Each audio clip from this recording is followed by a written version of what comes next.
Yo, what's up, guys? Yo, YouTube just sent me a message about.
Hey, what's up, guys? Yeah, I just got some new features. I got I don't know. YouTube just sent me a message.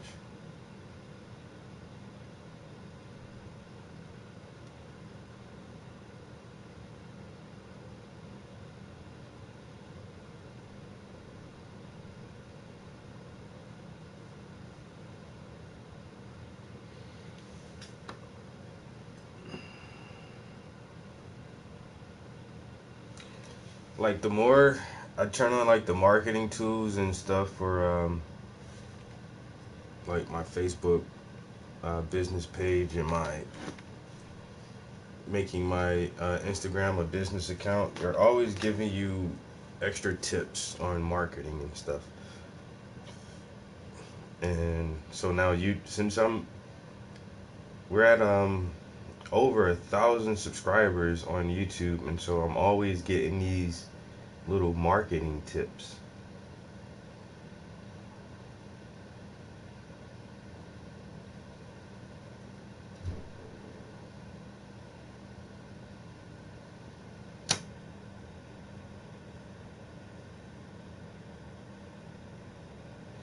Which is pretty cool because I have no idea on how to market anything.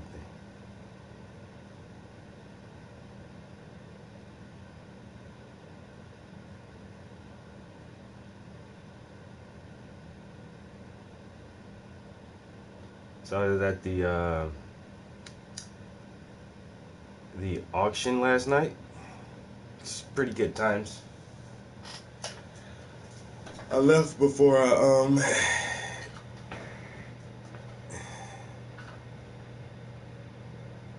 Yo, AJ. Yeah, this is why I started wearing gloves. I ain't even gonna lie, yo. Like, I don't know. I used to think like, oh, you little pansy, you're wearing gloves. It's just paint. But now it's like, it's paint and it's everywhere all the time.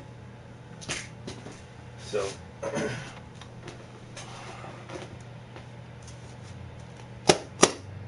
let's see how these work. I got like tons and tons of different kind of gloves in here. I'm not sure if I was wearing some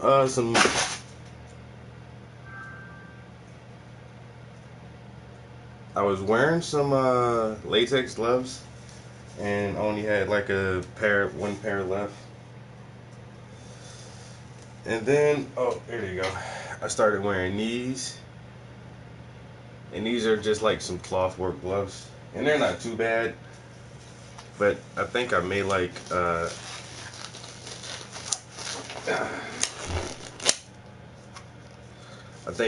these a little bit better.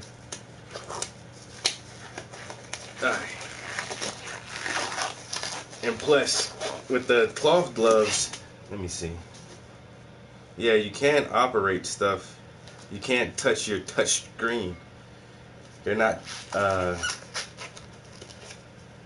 digital gloves. But this latex. This is some high tech stuff right here, man. You know what I'm saying? You can still operate your smart devices.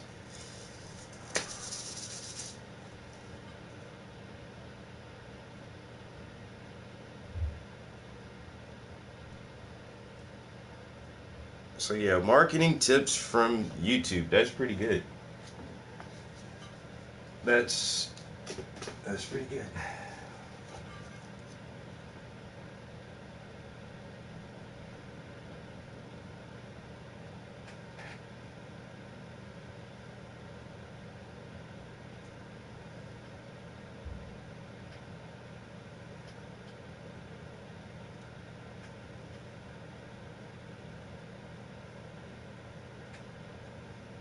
Not the whole Iceberg Slim audiobook.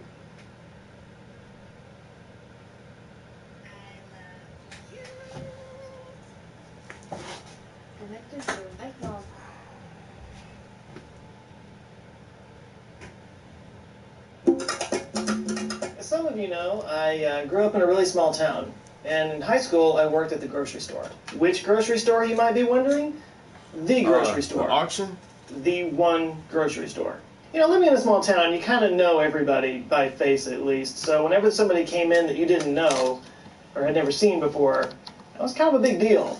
And there was this one family that came in regularly, husband, wife, daughter.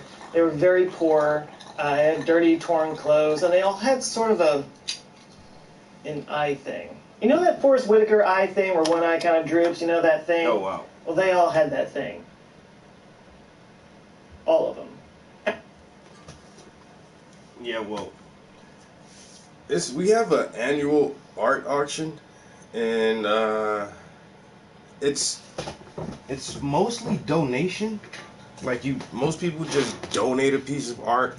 It sells, and the proceeds go to the gallery. But you can get a 60-40, a 70-30 split, where you get 30% and the gallery keeps the bulk, which is still basically a donation. So I normally go for the split so I can have like some kind of compensation off my art. But there was one good conversation I had last night, and I've had one or two conversations with the guy before, and I'm really terrible with names. It doesn't matter who you are. So this guy, really friendly guy, comes up and he's like, "Oh man, I love this piece," and he just asks a few questions like, "What kind of?" So it was this old painting I did of some old broke down like rusted trucks just sitting in a field somewhere with grass and everything growing up around it. And there's a really pretty like sunset going on in the background. But he was like, "Oh, what kind of trucks are these? Are these some Chevys?" And then it has a Texas license plate on it. And it's like, dude, I don't know. I'm not a car guy. You know what I'm saying? I was just, practicing on different things. I saw a photograph and kind of did my own rendition of it, I remember my uncle having a couple cars in the backyard that were, broken down, and the same way, just like grass and everything growing up around the cars. Nobody's moved that car in like 4 or 5 years, and it's just like left to the elements. And everybody has seen that or experienced that scenery, and it always just brings you to this sense of nostalgia. And so, like, in my earlier years of painting, I was just experimenting with different images, what connects with people, what doesn't. Just working on different techniques for lighting, and can I make rust look like rust? Can I make chrome look like chrome? And so it was basic. He was like, yeah, cause he's like, yeah, cause your stuff is really different now. Like your content and subject matter is like really, really different now. I really like your new stuff. And it's like, I was like, yeah, like basically I feel like I've only been painting for about 10 years.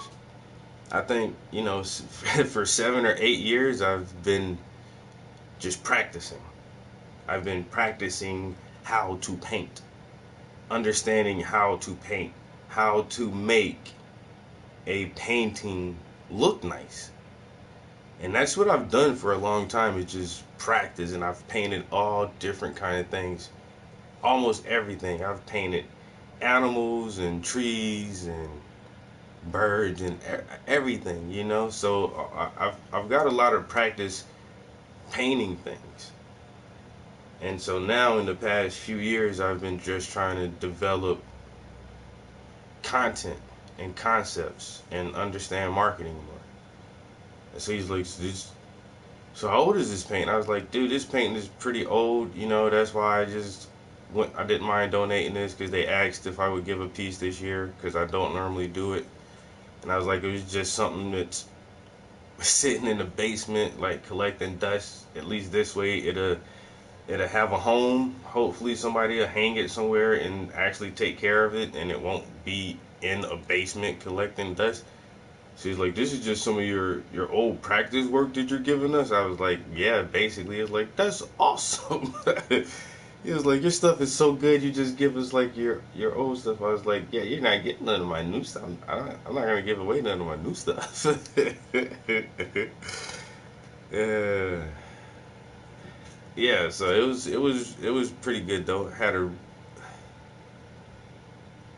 Got a couple of good compliments, and then one strange comment. I'm looking at some art. So the auction took place upstairs, but an hour or so prior, all the art is set up downstairs in a gallery, and there's all the food and everything, and so everybody can walk around and look at all the art and know all the artists' names, so that if a piece stands out to you when the bidding starts, you're like, I'm going to wait for that piece to come up and I'm going to bid on that one.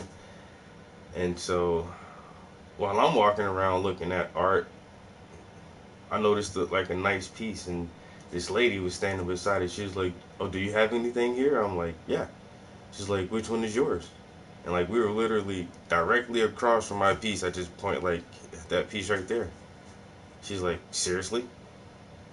I'm like, "Yeah." And I just looked at her and kind of just walked away. It was like I said it was. She didn't want to say, "Ooh, that's good," or "Wow, that's nice," or "Ooh, I noticed that one first when I came in, and that one was one that I was thinking is one of the better ones in here." She didn't want to say any of that. She just said, "Seriously?" Like, yeah. It was. I love those moments. Love it. I love those little moments like that, because that's my first thought. It was like, "Oh, that piece must have jumped out to you. You must really enjoy that piece." And you are surprised that I painted that. It never gets old. Never gets old, yo.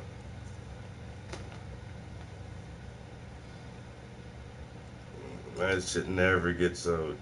I love it.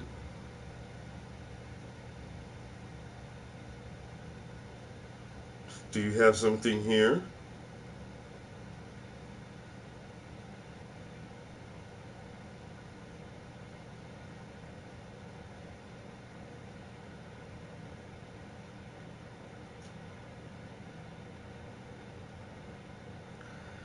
Well, I left kind of. I was gonna leave like even before the auction started, but some of my homies were there, and they was like, "Oh, just sit around and hang out with us for a little while." I'm like, "All right." So I sat and watched the. Oh, you know who else? They had some art in there, yo. Yo, this lady. Oh my god, I can't remember her name. Brenda.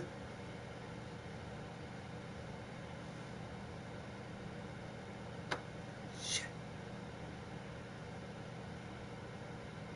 Dang, I can't remember the lady's name. I gotta get her name. But they had some art from this lady. She was one of the original artists for Tolkien's The Hobbit. So in like the some of the original artwork from the Hobbit books was this lady's work, and they had like original pieces, and like she was there, and I thought that stuff was like 100 years old or something, but the lady's like 89. So I was like, oh, okay. And you could tell like she was probably the oldest person at the gallery, but she was still like getting around by herself, and she just had a little walker. I'm like, she looks old, and it's because she was working on The Hobbit. I was like, jeez, that's how I want to be, man. Just when I'm like 90 years old, just still going to the gallery, old as fuck, dreads long and gray, like, yeah, man. I was doing a reader series back in the 2000s. uh, all right, so this piece is getting closer and closer to being done.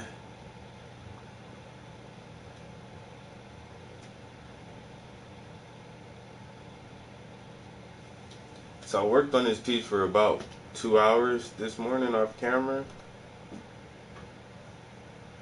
Just trying to, I was tightening up some of the light and shadows on his shirt, trying to get that cloth to look better. I don't know if anybody can tell the difference, and I can though. And then I actually slimmed him up a little bit. It's kind of hard to tell, but there's still a line right here. Like you can see where it came out to the first time. It was that far out. My first line, but I slimmed it like about almost an inch and a half to bring his pants line in some. It's that edge of the this edge of the picture is actually not here, so I just did the best. I think it kind of looks natural. It works. I think if I don't tell anybody I made it up, nobody can't really tell. It looks believable. And so I worked on his bracelet a little bit, his shirt, the graphics. I gotta come back and do some more green on there.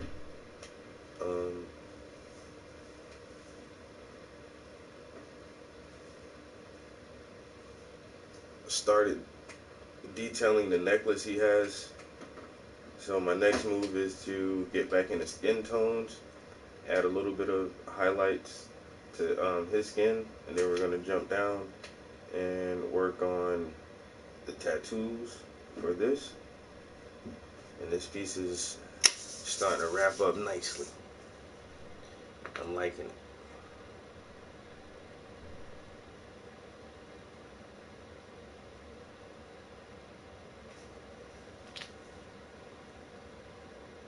And it's a pretty big commission. You know what I'm saying? Like, I've had a couple of commissions, monthly, but this is the biggest commission I've had in a minute, yo. A 30 by 40? A 30 by 40?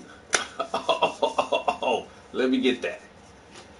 Oh, that's getting close to my normal art prices for my own stuff. Commission is this big. You got 3 faces in there. I gotta paint lines and stars. Oh my God. Yo, let me get that. I'm ready for that.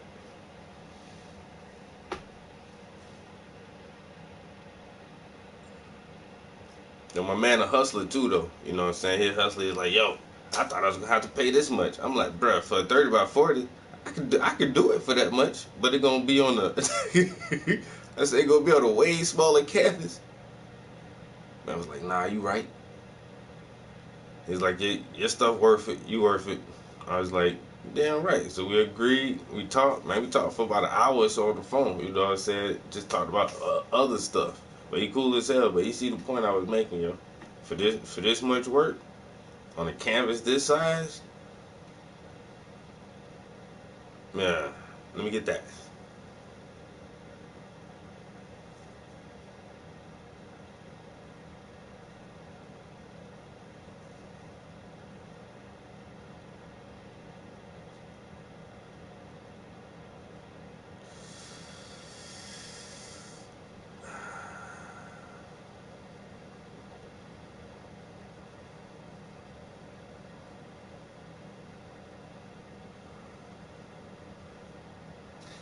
Yeah, but is it always mental illness? I think that'd be the scapegoat route, man. I just say, man, man, yo, these white boys is crazy, boy. All these motherfuckers ain't, all of them ain't got no mental illness and they not over medicated. Now, some instances they have been, but that's like, it's almost, in that case, we have to push it, because that if that's the case, then that's not the root. If it's over medication, then it's a pharmaceutical problem. Now you gotta punch at the pharmaceuticals, like why are our youth over medicated? You know what I'm saying? So yeah, I see what you're saying, because there is a lot of correlations and there is facts. There is facts where you have a mass shooter and he has, in his records, he has been to a psychiatrist and he is on some kind of anxiety, antidepressant medication, and that's common. That is common. Even with the last shooting, the guy was ex-military, and his family already called some specialists on him prior because there's dude is unstable from the war. He's ex-military, post-traumatic stress syndrome, and he's acting weird. They tried to get us some help. He didn't seem violent. He didn't seem homicidal. And then within days or weeks, he shoots up this club, and it's like, oh, but so there is we gotta keep going deeper, yo.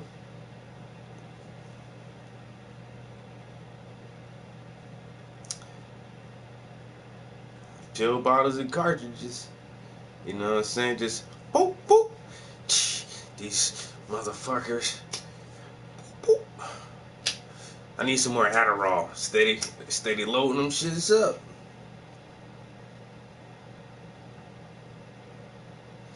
I see the correlation.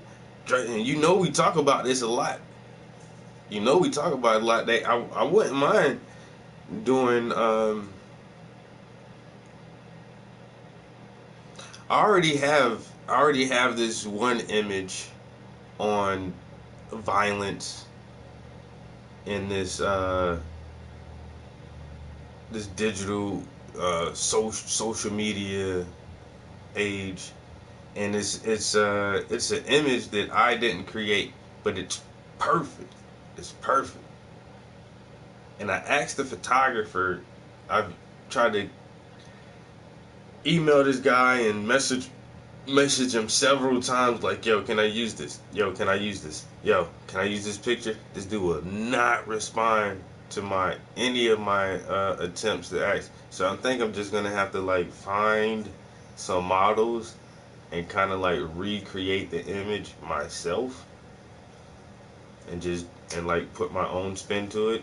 And that's just another one of my pieces where artist I know had a photograph, and I wanted to incorporate her photograph into one of my paintings.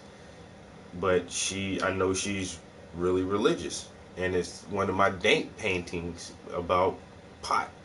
And so I asked her, I was like, yo, would you mind me painting you? And she was like, nah. I was like, it's gonna be in relation to marijuana. She was like, oh, I don't think I'm comfortable with that. And I'm like, okay, cool. And so I did my own rendition of one of her photographs. So I just took her idea and kind of put my own little spin on it and made it mine, and then added that into my art. So there's a lot of different things that I want to, imagery I want to incorporate to my pieces. But I want it to be absolutely true to what I believe. You know what I'm saying? Do I absolutely believe that all of these dudes are just over medicated and that's why they do this? I don't really think that's the fundamental issue for what's going on in America, because white Americans realize that this is a white problem. And so it has to be something deeper. And I don't even know what it is. You know what I'm saying?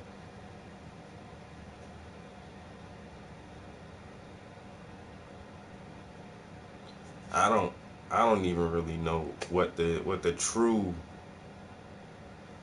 source of all this, and it seems like it's decade after decade it's more and more and more and more. And now it's in the past couple of years, it's every couple of months. In the past couple of months, it's been every other week, and it's just what the fuck is going on? Excuse my French. But it's something else. It's just like a drunk. You know what I'm saying? A drunk man gonna tell you how he really feel. Did the alcohol do it? Yeah. That sauce, man, you get somebody saucy and put them on that juice, but they gonna spill all the beans. They gonna tell you who they really love, they gonna tell you who they really hate, and they gonna tell you how they really think about you. All you gotta do is get them drunk or get them mad. You get somebody mad enough, you get them angry enough, they gonna tell you the truth. I don't care who it is, they gonna tell you. You piss somebody off, they gonna call you everything they want to call you. And it's just like medication. Okay, these people on medication and it's causing them to do crazy things, but are those intentions already there? More than likely. Ain't nothing, all them pills, that ain't nothing but a extra shot of Jack Daniels. They're just pumping these dudes up to do what they really want to do. Giving them an excuse, making them get that courage to actually act out upon these fantasies. You know what I'm saying? It's that they already been playing out in their mind. So, yeah, crazy is the point.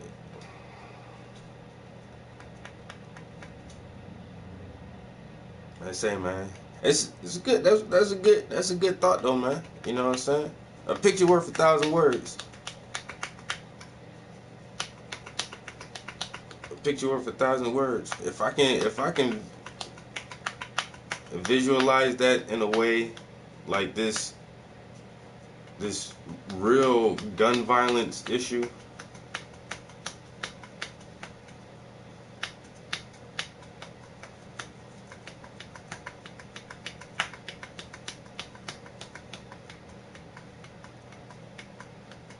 And that'd be crazy, like, if I start painting white people and they're just like all mass killers, like just all of their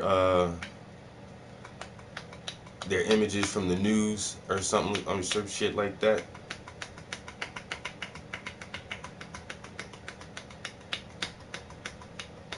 I don't know. I ponder over this all the time. Like, what is the real cause? What is really, really, really going on here? Because there is mentally ill black people and overly medicated Puerto Ricans and Asians, and it's not the same effect. It's not the same effect. So that's the only reason. You know, it's just like, Rex AF. You could have just asked the question instead of asking if you can ask the question. Now you got to type something else. Now you actually have to type the question. It's like you just wasted a turn just now. Hey, can I ask you a question? It's going to be a really good question. Are you ready?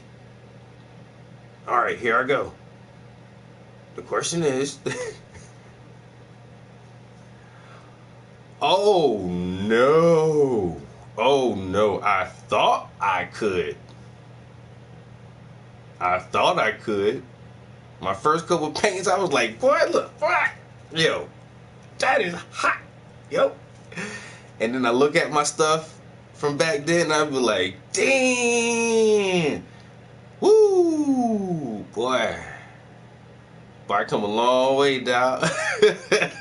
Trust me, bro, I come a long way. When I say a long way, I mean, man, I would show you some of my oldest stuff, but it's like tucked in this little corner in the basement with no daylight ever sees it. Not that I'm embarrassed of it, but I just know that it's my beginner's work. I try to keep it nice though, because that's gonna be some of the most expensive stuff. That's gonna be my most expensive pieces, man. My old, ugly looking stuff. But people gonna pay millions for that stuff, man, to get their hands on that. They gonna be like, that's Travis Prince. His early years? Oh my God.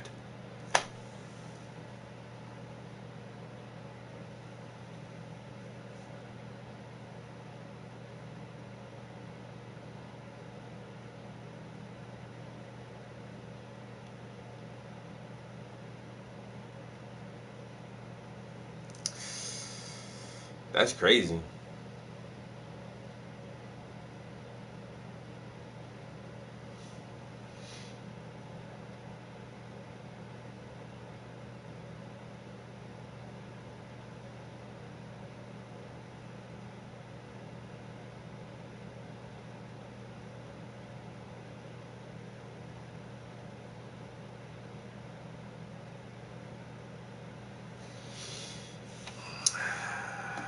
That's crazy.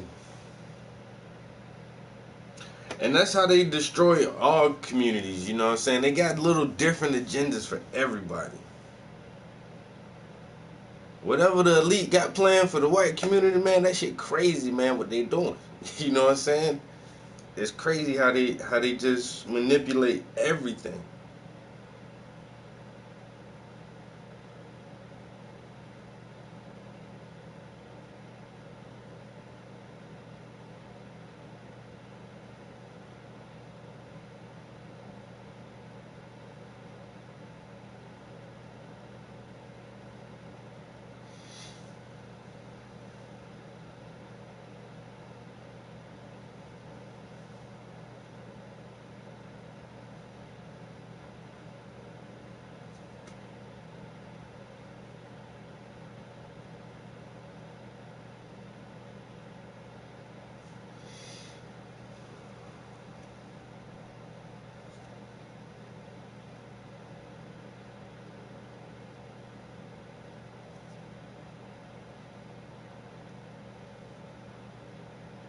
Hello everybody and welcome to Jeff the Pharmacist. It is awesome to have you guys here. I want to thank you guys for tuning in.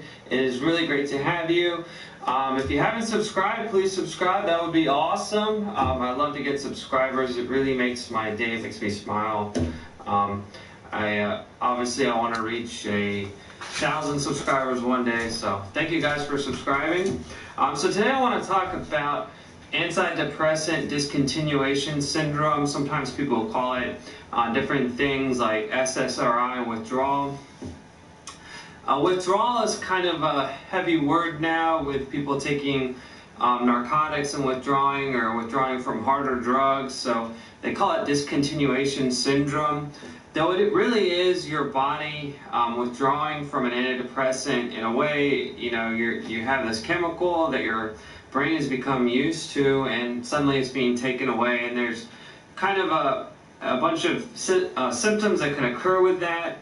And really, there's even an acronym for antidepressant discontinuation syndrome, and the kind of the symptoms that go along with that, and that's called FINISH. So FINISH is flu-like symptoms for F, insomnia, imbalance, sensory disturbances, and hyperarousal. So flu-like symptoms is pretty self-explanatory. What they're talking about with that is fatigue, malaise, which is like a general feeling crappy, general discomfort, muscle ache, headache, and diarrhea. Really the general feeling of coming down with like the flu. So they call that flu-like symptoms, and that's with an abrupt discontinuation of an antidepressant. Insomnia is pretty self-explanatory, just the difficulty in falling asleep. That's kind of something that runs in my family, and a lot of us have that. Imbalance, that's gait instability, lightheadedness, and vertigo, so feeling dizzy, basically. And gait instability is just what it sounds like. Your walk might be kind of funny. Sensory disturbances are kind of like, these are sort of the bizarre side effects that occur with stopping an antidepressant. And the first one's paresthesias, which is numbness and tingling. So we know what that kind of feels like. But the other one is something people call brain zaps. And it's very odd. It's a very odd thing. When I first heard about that in pharmacy school, I was like, brain zaps? And really people describe it as an electric shock going from one part of their brain to the other part of their brain, almost like somebody has attached a wire to their head. And if you didn't know that that was a side effect of stopping SSRIs or other antidepressants, you might feel like you're going crazy, but really it is a symptom of antidepressant discontinuation syndrome. And the next one is hyperarousal, which means anxiety, agitation. I kind of get that feeling if I've had a night of like heavy drinking or something, which I don't really do as much anymore, but back in college, the next day I would feel wound up, anxious, and agitated. So the severity of antidepressant discontinuation syndrome, or SSRI withdrawal, is often is correlated with the half-life of the drug. So a drug's half-life, all that is it's the amount of time it takes for the blood level of the drug in your body to be cut in half after you stop taking the medication. So half-lives vary across all kinds of drugs. All kinds of drugs have half-lives. They all actually have half-lives, and it varies greatly. So the antidepressant with the highest half-life is fluoxetine. So that half-life is 4 to 6 days, and you can imagine that's kind of crazy to have a drug that sits in your body and it takes 4 to 6 days just to go down to half the level. So that's how long it takes for your body to get half of it. And then when I was in school, they taught us that really, if a patient comes up to you and asks you, okay, how long does it take for this to be cleared out of my system, which is something that patients will often ask, how long does something take to be cleared, I guess, completely out of their system. So instead of going into a long monologue on half-life where you're talking about, well, it's completely cleared. I mean, really, a drug is halved and halved and halved and halved until there's like 2 molecules left, and there's one, and that one is taken out, but they don't know how long that really takes. So you could say a drug is in your system for, a year, but really, the rule is 5 half-lives. So if fluoxetine takes 5 days to be cut in half in the body, so you'd say it takes about 25 days for it kind of not to be around your system anymore, even though maybe there's 1 or 2 molecules floating around, and maybe it's stuck in your body forever, or eventually just gets taken out, who knows. But fluoxetine is really the only antidepressant.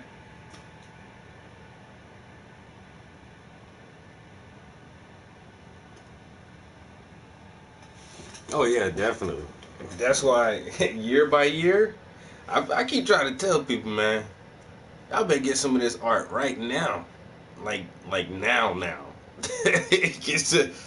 The longer I keep going, man, y'all ain't nobody gonna be able to afford this stuff, man. I'm gonna just be selling it to like Hollywood elite, you know what I'm saying, musicians and rappers and stuff like that. Even commission work, I have to be selling it to like athletes and new and upcoming basketball players want a painting of their wedding done. I'm the only people who gonna be able to afford my stuff after a while, man. Y'all gotta get some of this stuff now, like right now.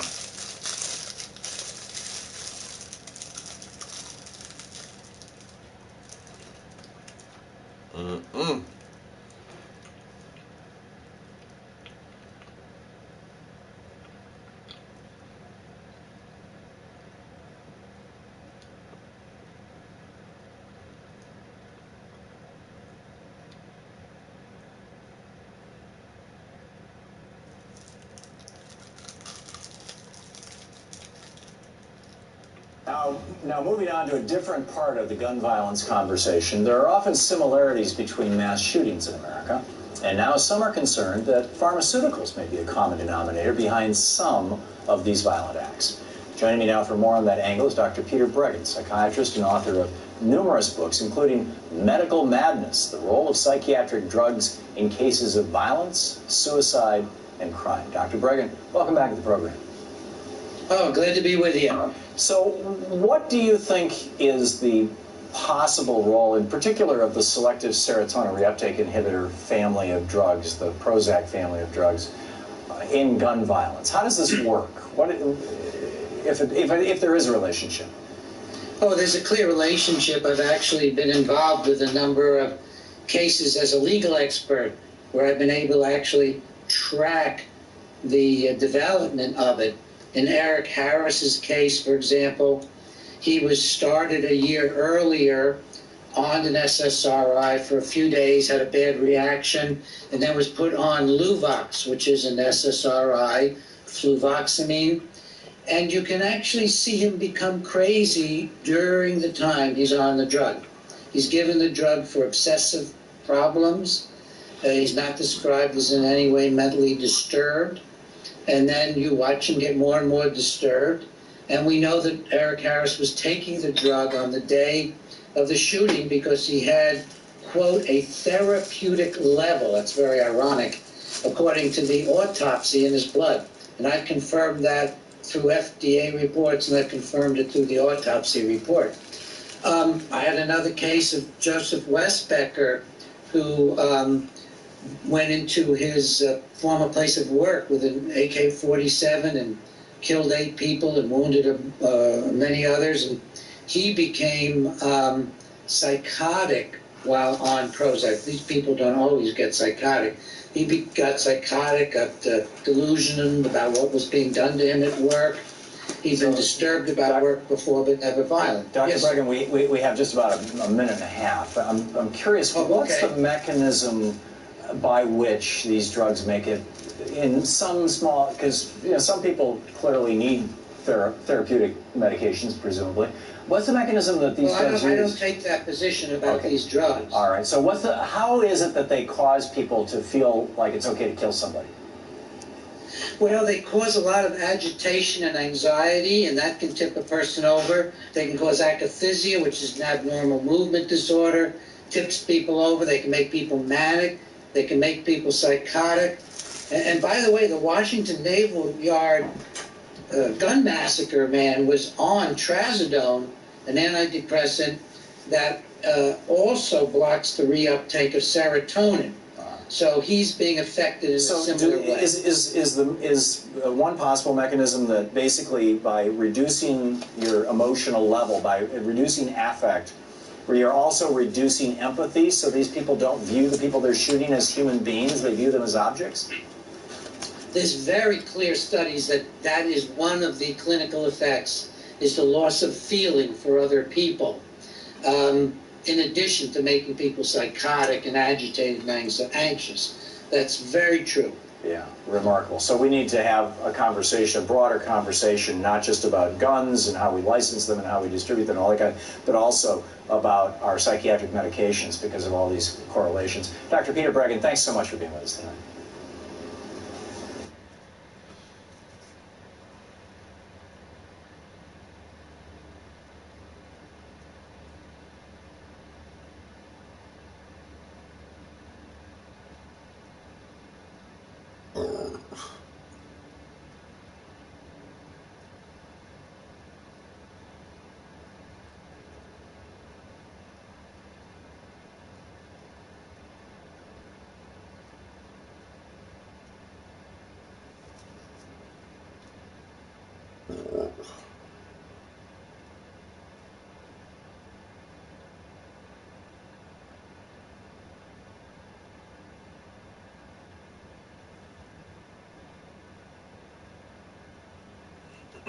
These are the worst mass shootings in the United States so far this year. And we did just get the news that he was one of the 11 that were killed last night. The deadly attack at a bar in Thousand Oaks, California is the most recent mass shooting. 12 people, not including the shooter, died. We heard a couple shots. I told, her to get down, all my friends to get down. We went in behind we stayed behind the stage, got out, went through the kitchen, went through the back door. She got out. I went in, got some more people to get out. And we just tried to get out, get behind a car, get behind something, and then we just tried to take cover.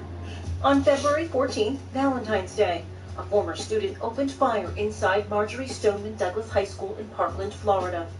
17 students and teachers were killed, and 17 more were hurt. My 14-year-old baby, I sent her to school yesterday. She was supposed to be safe. Several student survivors have become public figures in a movement to stop gun violence. Since the time that I came out here, it has been 6 minutes and 20 seconds. The shooter has ceased shooting and will soon abandon his rifle, blend in with the students as they escape, and walk free for an hour before arrest. Fight for your lives before it's someone else's job. On October 27th, a man who professed his hatred for Jews online entered the Tree of Life Synagogue in Pittsburgh, Pennsylvania. He killed 11 congregants and 7 were hurt during Shabbat services. During the course of his deadly assault on the people of the synagogue, Bowers made statements regarding genocide and his desire to kill Jewish people. We are a resilient city. We have been knocked down and we found ways to stand back up. On the morning of May 18th, a student at Santa Fe High School in Texas fired off a weapon in art class. It was a school shooter, and at this time we've heard probably 4 or 5 shots, and said the school shooter came out and he saw him. He was in a black trench coat, had a sawed-off shotgun. 10 students and teachers were killed. 13 people were hurt. I ain't even heard about that. I was terrified because I didn't know if I was going to make it out or not. That's what was rushing through my head the whole time. On September 12th, a man shot and killed 5 people at several locations near Bakersfield, California. He then shot himself as he was being approached by police. Cops believe the incident stemmed from domestic dispute. There have been 9 other shootings this year in which 5 people have died, including those working for a newspaper in Annapolis, Maryland. And there have been 9 shootings in which 4 people have died. The nonprofit Gun Violence Archive estimates that more than 300 people have died in mass shootings in the United States in 2018. There are 7 weeks left in the year.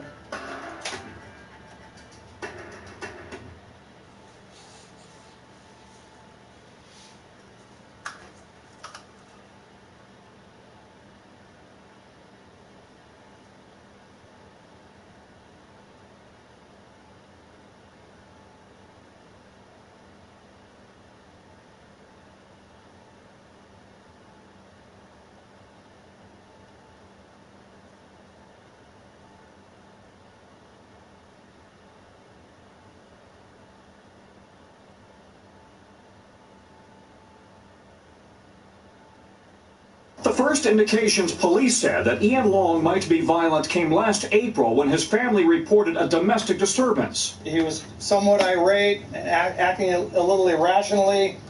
They called out our crisis intervention team, our mental health specialist, who met with him, talked to him, and cleared him. Though deemed not to be a threat, deputies thought he might be suffering from PTSD. Long served 5 years in the Marine Corps, spending 8 to 9 months in Afghanistan as a machine gunner, discharged as a corporal in 2013. Experts say PTSD can make it difficult to process traumatic experiences. Recovery can take years. With traumatic events such as war, combat experiences, we get stuck on that. Nightmares, flashbacks, numbness of feelings, etc., etc. Investigators say Long used a .45 caliber Glock 21 like this one, purchased legally in 2016 from this gun shop, but outfitted with a high-capacity magazine, largely illegal in California. I call this the tragedy triangle. There's a mental health issue, there's firearms present or with easy access, and then there's some police action. Neighbors say Long had been living with his mother for several years since his divorce. Investigators say there are no obvious links to terrorism. This has all the hallmarks of a disturbed individual.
Rev up your engines! Today I'm going to talk about 5 mechanic secrets that you should know. Because even if you're not going to fix your own car, knowledge is power. And if you know more about your car, you have less of a chance of getting taken advantage of when your car needs repairs. You get warning lights on in your dash. Let's say your check engine light comes on, your ABS light is on, and your track light all come on. They're all 3 shining while you're driving. Well, in many modern cars, that has to do more with the software and the design of the car than actual problems. On many cars, especially Toyotas, Lexuses, if you have a problem and your check engine light comes on, automatically that will turn off the ABS and traction control systems. It's a computer safety thing. So you'll have these 3 lights and you think, oh, all these things are happening in my car. But in reality, the only real problem is the check engine light. So in that case, have it scanned, see what the check engine code is, and have that fixed first. I've had more people before they met me spend a whole bunch of money having work in quotation mark done at other mechanics, only later they come to me with the same thing, that all those lights are on, and it turns out that they got charged for ABS work, traction control work that probably wasn't even done on the car because there was another problem that the mechanic didn't fix right, so they all came back on again. So if your check engine light comes on, and the ABS and the traction control lights are all on at the same time, don't have a fit. First, find out why the check engine light is on and fix that. That often fixes the whole thing. Now the next has to do with the maintenance required light. As far as I'm concerned, the maintenance required light, that is one of the biggest scams out there. Manufacturers put them in to scare people to bring a car to the dealer. Those stupid lights on most cars will just come on at certain mileage intervals. Some cars will come on every 15,000 miles. What you want to do is, of course, maintain your car correctly, change the oil when you need to, but learn how to turn that maintenance required light off yourself. Because often the only thing the car needs when the maintenance required light comes on is an oil change. Do it yourself or have it done somewhere. Just Google for your own car, turning off maintenance required light, and you'll see there's certain buttons you have to push in a certain sequence, and you can turn it off yourself. Don't freak out and go running to the dealer and get some gigantic bill for things that you really don't need to have done at all. And the next mechanic's tip is this: on any normal car, don't waste your money on expensive additives to stick in the engine or the transmission or the gas tank. Now, of course, companies make the stuff so they want to sell it to you. And let's say you bought a used car and it's a real junker and it's got something leaking or it burns a lot of oil. You can try some additives to attempt to help it a little bit. But in a normal functioning car that you take care of, it's a waste of money to buy that stuff. Modern gasoline has got plenty of additives, especially in the United States by law. The stuff's going to burn perfectly fine.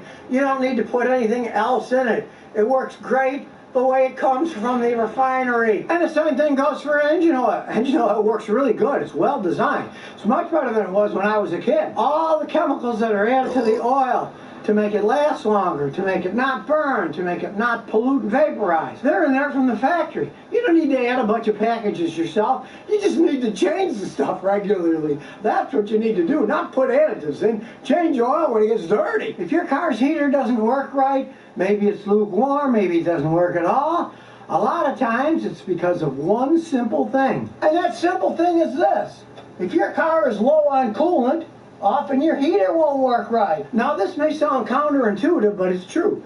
Your car's heater core that the hot water goes through and then the air blows and puts hot air on you is inside the dash most of the time, and it's usually the highest part of the cooling system. And as crazy as it sounds, the heater core only works with hot water inside. It doesn't work with hot air. So if your cooling system is low on coolant, since the heater core is the highest part, it gets filled up with air and the liquid goes back down into the engine.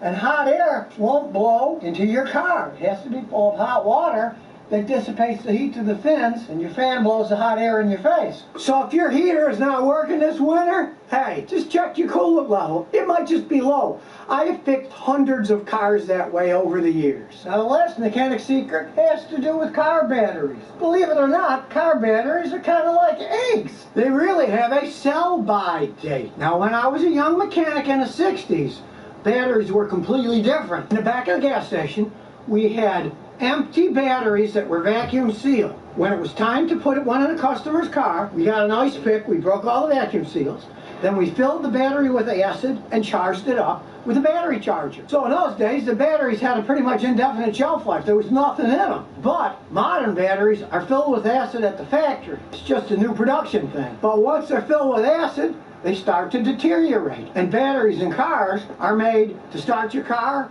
discharge a little, then the alternator recharges it, then start and stop. If you fill them with acid and put them on a shelf and they sit there for months on end, they start to degrade and they lose a lot of their lifespan. And perhaps the worst ones I ever saw were these Delco batteries. They were making them in South Korea. Then, of course, they put them on a ship and they send them to the United States. Well, who knows how many months it takes them to get here. I used to buy some of those batteries, and I had hundreds of them go bad for my customers, way before they should have. Some of them only lasted a few months or a year and a half. So, when you're buying a battery for your car, pretend you're at the grocery store. Demand to see the date of the battery. And try to get one that's less than a month old, because they don't deteriorate that much in 1 month. But don't go to one of those big box stores where they got batteries all piled up in a giant pyramid and buy one there. Who knows how long that thing's been sitting at the bottom of the pyramid. Always get a fresh battery when you buy one. So now you know 5 mechanic secrets that'll keep you from wasting money on your car needlessly. Now, I've been a mechanic for the last 51 years. But one of the main reasons I became a mechanic was because I didn't trust anybody to fix my own car. So even if you're not going to fix your own car, realize a little bit of mechanic's knowledge can go a long way for saving you money. So if you never want to miss another one of my new car repair videos, remember to ring that bell.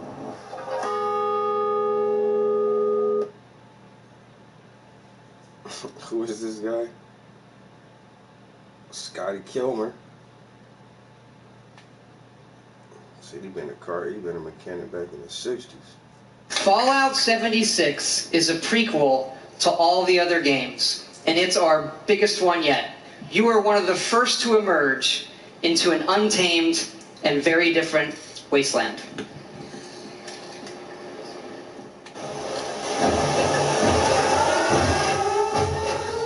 Yo, everybody said this game sucks ass. Word up. They said it's so bad.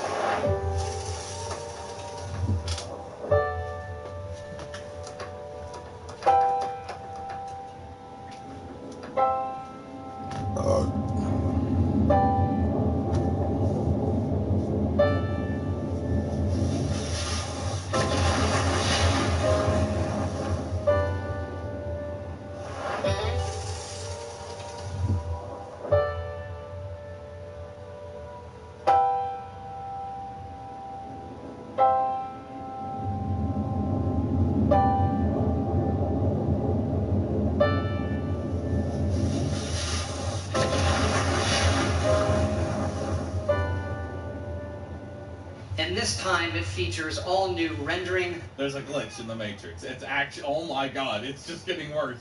In every direction, oh my god! The game is destabilizing!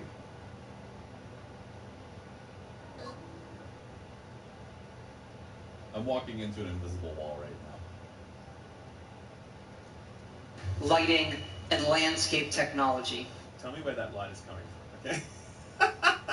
It's like, you know what Todd's like, you know what people like? God rays. God rays out of the fucking earth. That's what people like. God rays out of the earth. Like, oh my god. What is this fucking game? Like, what is this game? Oh my god. That's just, look at it, and it's disappeared. It allows us to have 16 times the detail. My water does not look particularly water-like. This is not rendering at all for me. Uh-oh. An even view, distant weather systems across the map. Really? A fucking wall is the scenic cutscene? A fucking wall.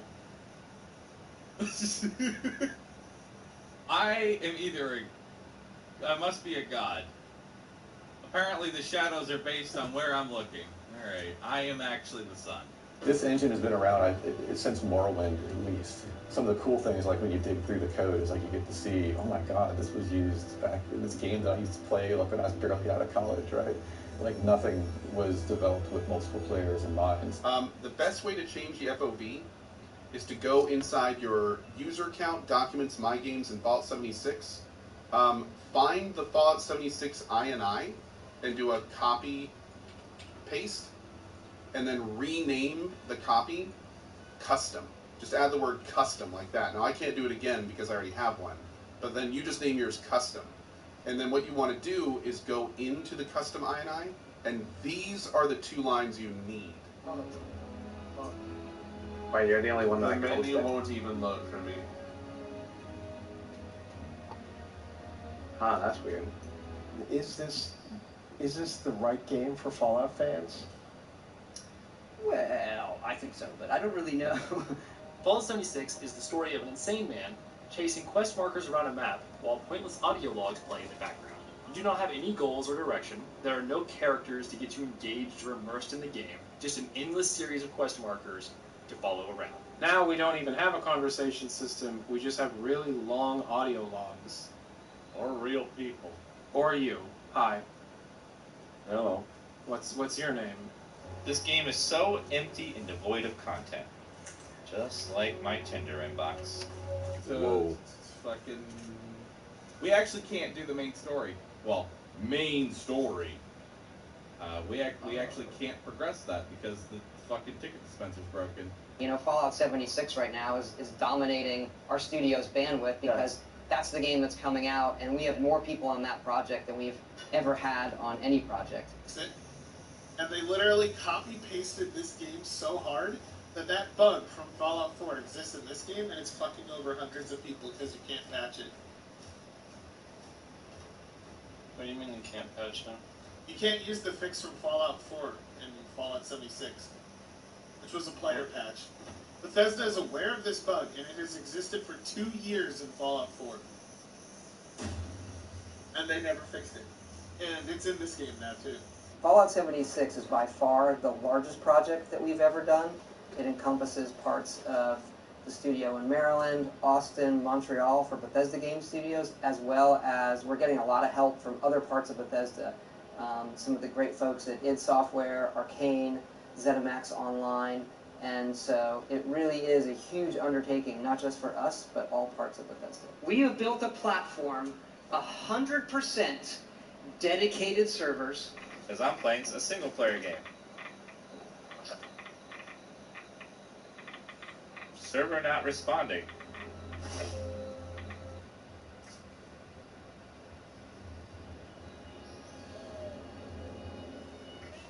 Can't do anything now, though, because the server's not responding. And I mean, Whoa! it Hey! is... Whoa! Hey! Put that...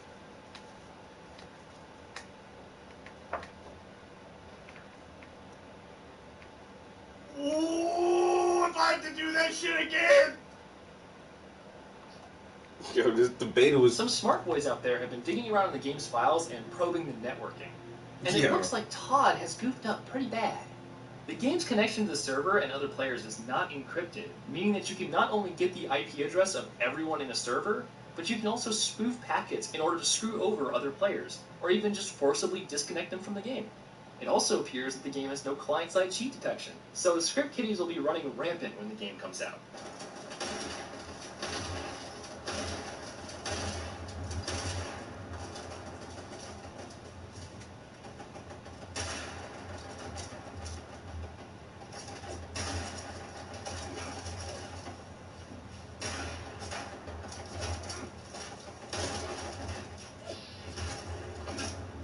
Shit. Hey, sit there and look at me, stupid. I think his legs got crippled.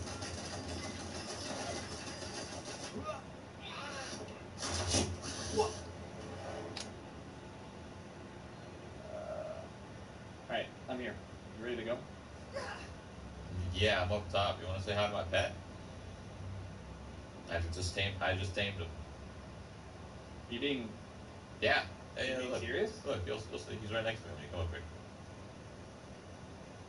His name is Jim. Looks like a Jim. See him? Oh, he's cute as hell. Yeah. I didn't know he could float like that, though. Oh. Huh.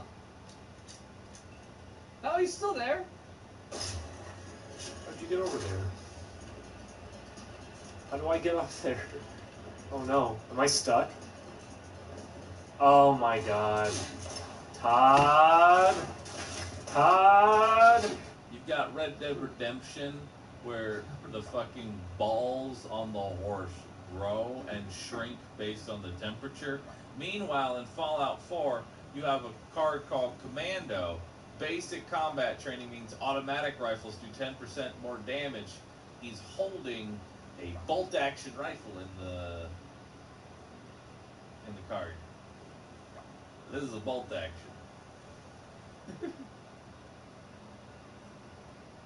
So many of us talk about experiences in our games, but we've never experienced them together. That was fun. Like, that was a good time. I probably should have added her as a friend. That's true. Hopefully. Wait, It's... I sent you a friend request. So Wait a second. it's still there. Wait a second. You can hear me right now? Can you still hear me? Like right now? John Brock Kuje, who the fuck is talking right now? Shut the fuck up! Tell your mom to shut up! I'm trying to fucking play Fallout! What kind of game doesn't have push to talk? Bethesda games. So Bethesda, how's that push to talk going? You know, the one that you said you were gonna put it at the end of beta, and now it's like 4 days after live, and it's still not in. Hope it's not another I don't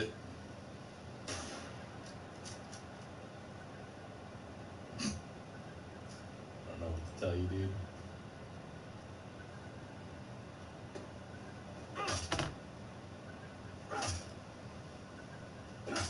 The fucking cursor was over her head, and then it hits the wall,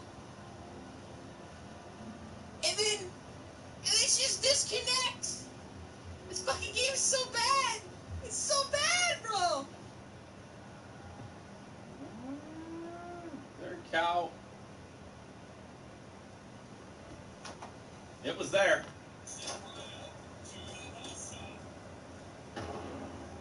What? What?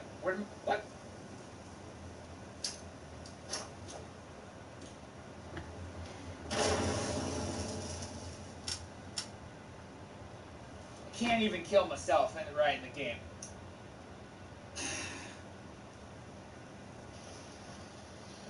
All right, so hopefully that will keep any NPCs away from the base. I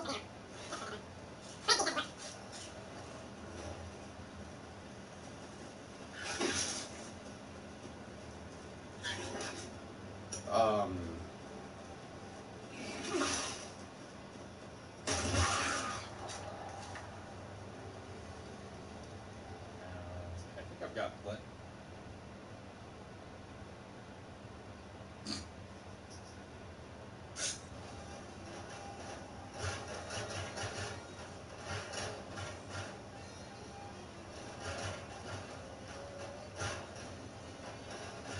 And again, it just works.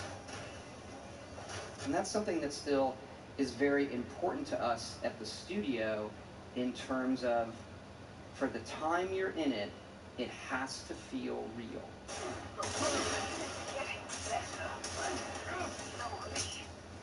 We need to make sure it doesn't relapse too. It's going to take time. Oh, you respawn? That's cool. Just respawn in my face, dude. Hey, this is fun.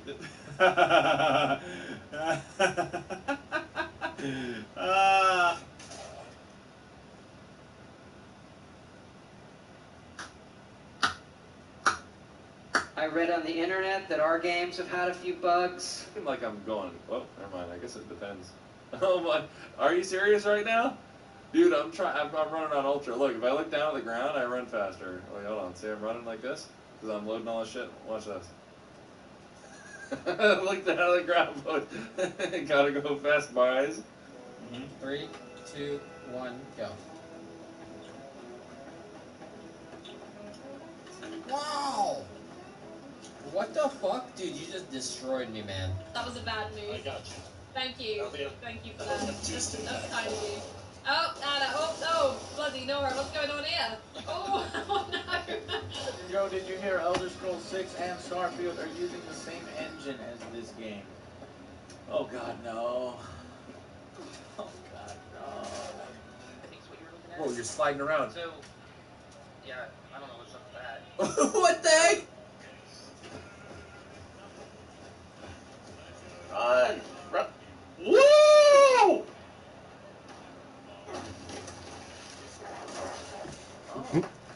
This fucking UI! Oh my god! I should have got out sooner. When Billy and his buddies started 10-minute warning to all responders. Mr. Thornhands are out of Oh, come on! Bethesda, I understand that you're going to start putting in multi-minute long holotapes that are designed to help us with the lore of the game. That's great. But by not putting in a system where we can pause them and come back to them, and when we pick them up they don't autoplay, and when shit like that happens they stop.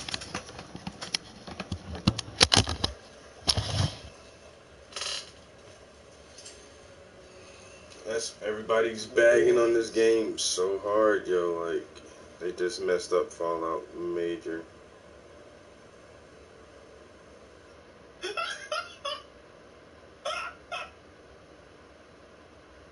Oh my god. I'm missing out. I'm trying to get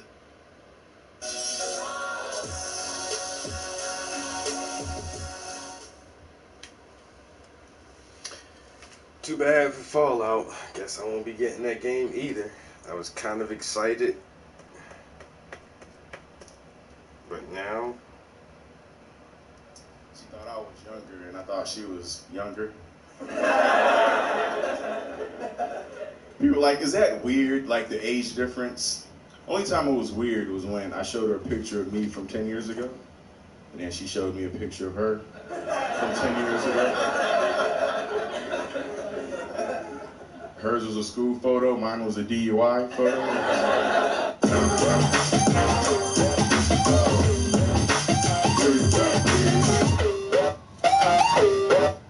Now, are you dating now, Maria? Oh, yeah, I'm always, well, now... But you work on the road a lot, don't you? Yeah. So it's hard to keep a relationship going. Right, well, no, I got time. I mean, on the road, there's only, 2 shows a night. One-night stands, one-night No. But, you can... I mean, from what I've read about guys, they don't want to be that close anyways. So you know what I'm saying? But I'm gone for 2 nights. Exciting when I come back. That type of deal. That's good. Because I don't get asked out that much. Except on the road where it's sort of like people who are like, I saw you on the internet, and I just kind of came here, just hoping that maybe I could get a kiss. And those people are obviously available, but Not necessarily. not. But, I never even think of a kiss. Like when you said, can I get a kiss? I'm thinking right away, I thought maybe we could go back and have sex. I'm even getting older. I don't get as much. I think when I was younger, maybe somebody would be. I like when people say, maybe I'm getting older. Everybody's definitely getting older. What's the oldest guy you'd go out with? I don't go more than 10, just because it seems. 10 years old? No, 10 years old. Oh, 10 years older. Okay. All right. And I don't go younger. It just seems kind of. So it's creepy. a 10 bookend. Yeah, thing. 10. That seems old. Otherwise, you stop having things in common, I would think, or they start saying things like up, or else they're saying things like no. I tricked my girlfriend into a relationship. She didn't want to be with me at all. No girl that's like almost 30 is like, oh yeah, you're gonna be a comic? That's a good decision for me. Let's get in a relationship with that. I tricked her, I swear. When I got a gym membership, that's how I do it. I always start off with a gym membership. Figure if I could lose weight, no way chicks could resist me. I fucking hate the gym, hate that place. Always lying to the elliptical about my weight. I don't know why. It's just trying to help me. There's no reason to lie to it.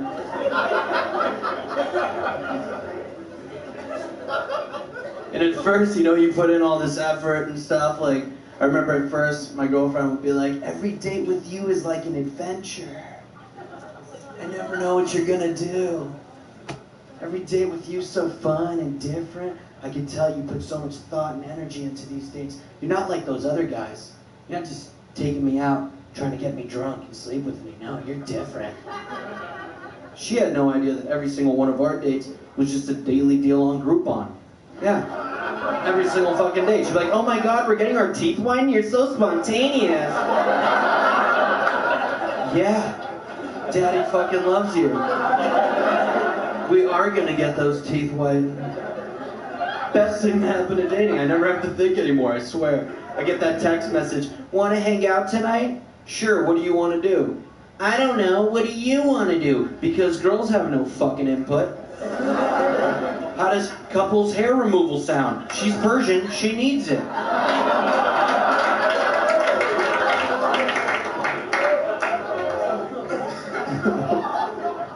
Don't worry, she's not here. I can say what I want. I'm newly single. That feels good, right? Time. Yeah, sure, yeah. Right. Fucking nah, I'm lonely. Here's the thing, being single around New Year's, that was timed perfectly on my part, right? Oh, that's great. Nothing highlights your loneliness like the New Year's countdown. Fucking A, right? 3, 2, 1, you have nobody, right? That's what it always feels like, so that's good. Here's the thing, my ex and I, we fought a lot, which is going to happen in every relationship. We started fighting about such the stupidest little things. She was really into astrology. Any of you ladies into that stuff? No, you're fucking nuts. No, maybe I don't know enough about it to understand where you're coming from, but she would use it to justify arguments, and I thought that was really unfair, you know? We get a huge fight, the next morning she's like, oh my god, babe, I'm so sorry. I went kind of crazy last night. I should have told you what's happening with me right now is that my retrograde is out of sync with the fire moon. And so, because I'm an Aries and you're a Gemini, it's not really the ideal month for zodiac energy, so... And I was like, wow, that is really impressive. That is really impressive. I gotta hand it to you. That might be the fanciest description of bipolar disorder I think I've ever heard somebody break down. I don't know if you can tell people you had it like that. And we were long distance, which is not going to work out. You're not in the same place all the time. You have to rely on the phone to communicate. And man, the phone creates all these arguments that you don't anticipate. It really sucks. I would text her every night before we go to bed. And one night I texted her, I love you, sleep tight, baby. And my iPhone autocorrects it to, I love you, sheep tits lady. And that's not a very nice thing to say to somebody. Sheep tits lady? She's already insecure from a distance, so she flips out. She's like, who the fuck is sheep tits lady? Who are you trying to send that to? I was like, baby, I don't even know what sheep tits are. That's a new term for me too. Like, we're in this together. That was clearly a mistake on the phone's part. So just take a deep breath, calm down, and call me back. You know, just call me back. It's not my fault. I told my ex that I used to be a cheerleader back in high school, and he's disgusting, so his eyes lit up, right? He got so excited, and he's like, Rebecca, if you still got the uniform, just go ahead and put it on for me. It'll be a lot of fun. And I'm like, okay, why are you saying this? We've been dating for a while. You know I'm crazy as hell. I don't throw shit away. Of course I still have the uniform, right? So, get the uniform out. And I put this uniform on. We'll say I got it on by the grace of God. That's what we'll say. Because I was less than half this size in high school, okay? And now, according to t-shirts, I'm now a medium-sized man. Shit happens, but so I'm in this super little uniform. I get into it, and I'm proud of myself. I can't breathe. He likes that, too. We won't read into it. And he is so turned on that I'm like, okay, is my boyfriend's fetish teenage cheerleaders or big bitches squeezing into tiny clothes? Like, what does he like about this shit? I don't understand why he's having such a good time right now. Any married couples here? Or any married humans? One guy without his wife? Another guy who's calling for help?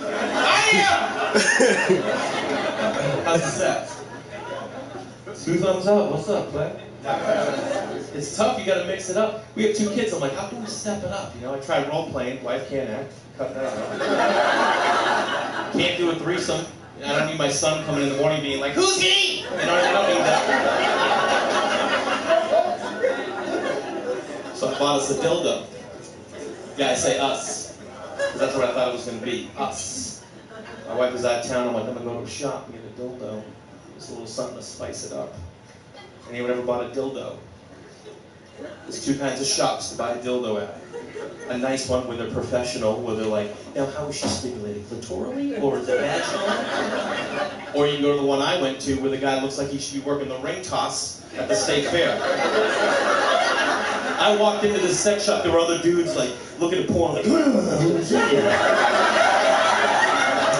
I'm in this group now of fucking degenerates. I had nothing, I just never done it, you know what I mean? So I walk in, I go up to this psycho, and I'm like, hey man, I'm trying to be discreet. I'm like, I'm looking to buy a little sex toy for my wife, just something, I don't know, maybe like a dildo, something like that. The guy goes, yeah, I like that. Dude, I don't need you, I want to take a shower. It felt so gross. I'm like, these them? He's like, yeah. There's like this shelf, and I'm looking at him, there's this like, purple dildo. I'm like, hey, what's with this purple one? And he goes, oh, that's the Excalibur. It doesn't say Excalibur anywhere on the package. That's just what they call it around the shop, okay? He pulled it out. It slammed on the counter. It was so big, he lifted it up. And it was a giant purple dildo with an arm off the side that vibrated like a cactus. It looked like a cartoon cactus. And he fires it up too. He's like, now other dudes are like, they're fucking excited. I'm like, dude, turn it on. Shut up. I'm very uncomfortable. I look at this thing on the bottom. There's a thing on the bottom. I look at the guy and go, hey man, what's this thing on the bottom here? And he goes, that's a suction cup. And I go, what the fuck is that? This guy looked into my soul and was like, graphically, licked it, seductively, licked it, and then went, stuck it to the wall, and then like David Copperfield presented it like this. And I still didn't get it. I'm like, what's that, coat rack? I don't even know what that is. Do you like throw your hat on it when you walk in the room? Like, I didn't get it. And he goes, oh no. And he puts his hands on the counter, and he's like, deep, like a deep knee bend. She takes it, and I'm like, fucking dude, that's enough. I'll take it. Pretty sure that's exactly what we needed. Now, this was a Monday. My wife was out of town till Friday. I thought I should get a nice box, maybe some wrapping paper, you know what I mean? I've never given a dildo before. I don't know how you do it. I always assumed it was like this. That's a fantastic joke. Don't even sweat. So, I have 2 kids. I work. The week gets away from me, I forget to get a box, wrapping paper. I have nothing because I throw out the original packaging. And you can't just be like, here's your dildo. You can't just give her a dildo. I did have newspaper. I know it was a bad choice. I wrapped it up. It looked like I brought a fish home from Seattle. You know, where they like, oh, you catch it at the market? That's what it looked like, just some giant fish. But I had to go with it because she was on her way home from the airport. We catch up in the living room. How was your week? We do our thing, and I go, hey, I got something down the bedroom. I thought they were a little surprised. And she's like, oh, really? I'm like, oh, big deal. I had a candle then. Yeah, I had a candle then. She comes walking in, she sees the halibut laid out on the She goes, oh, what's this? I go, oh, now I'm trying to be, I think I was laying on the bed, like, trying to do something sexy. Because I'm like, this is the time. I don't know why I thought we'd go from, hey, how was your week, to, let's fucking do it. I don't know what I thought we were going to do. She opens it, she holds it up. I think it took 2 hands for her to hold it. She goes, what's this? And I'm trying to be sexy, you know, so I'm like, that's tonight? She's like, what? She turns on the vibrator, she sees, like, whoa, like it's very, she realizes I'm making an effort for us to do some shit. And she's just like, all right. And then she's just like kind of looking over it, and then she looks at the bottom of it, you know? She goes, what's this on the bottom? And I go, suction cup. She goes, for what? Now, I hadn't thought this far ahead. I thought we were going to get in there and all of a sudden she's like, oh, fuck yeah, we are, and just start pounding away. I don't know what. Now I'm like, oh, I have to explain what this is, and I haven't even thought this out. All I remember was how this guy demoed the thing. And so I just did the same thing. So I didn't want to, but I grabbed it, and I'm like, and now I'm doing the same thing that this guy did that made me almost throw up, and I'm doing it for her. I lick it, I go, stick it to the wall. We have plaster walls. This guy does it every day. The licking stick is his selling tactic. I've never done it. It falls off the wall. Vibrator turns on and it shimmies under the bed. Just like ran away, like a dying fish. And I'm kneeling on the ground reaching for it. Now,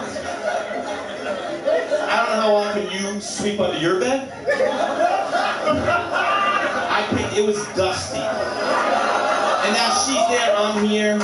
I'm like, mowing on a dildo. The candle went out. The candle went, fuck, dude, honestly, that's enough.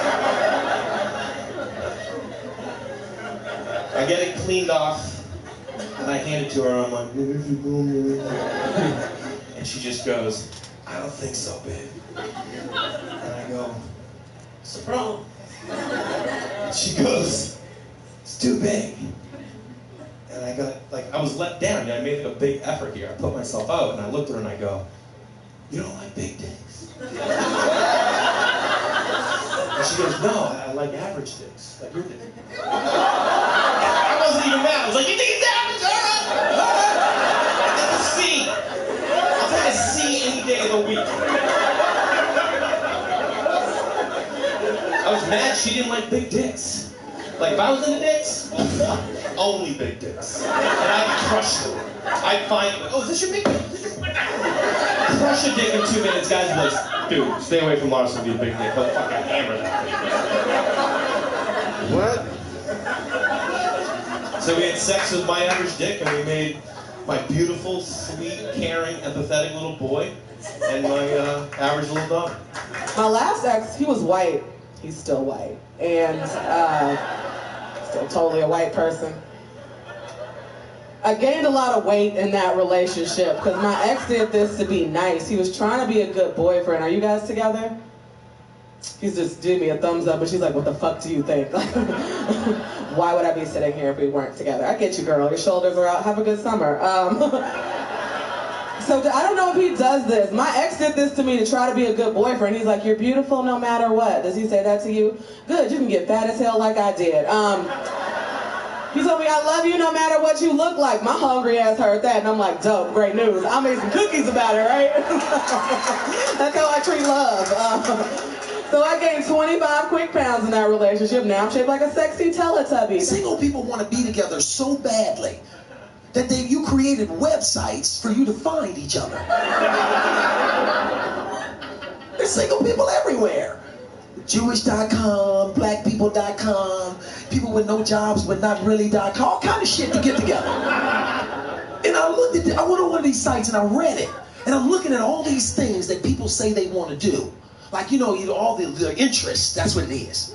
Long walks on the beach. Movie night. Are you kidding? Let me translate to you what long walks on the beach really mean. Once you're married and into it. First of all, if you don't live by the beach, it's a journey to get there. You understand? That means there's going to be driving involved. And anytime you're driving with her, there's going to be an argument. Period. The whole argument is about how she knows how to get someplace that neither one of you have ever been, but she knows better than you. Shut the hell up and listen. Disregard what the lady on the navigation says. Follow her. Now, when you get down to the beach, it's 20 degrees colder than it was at your house. She didn't bring a jacket. You know why? Because you have one. And now she's wearing your jacket. You're walking in this muddy sand. You're freezing, and this is the long walk on the beach. And the whole conversation is about the fact that we could have been here an hour ago if you would have listened to the way I told you get out here, and we could have been here and it would have been warm. And that's when you're thinking to yourself, I wonder if a shark has ever come out of the water, walked up on sand and snatched somebody away and never to be seen again. This is what a long walk on the beach really means.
Yo, Rich.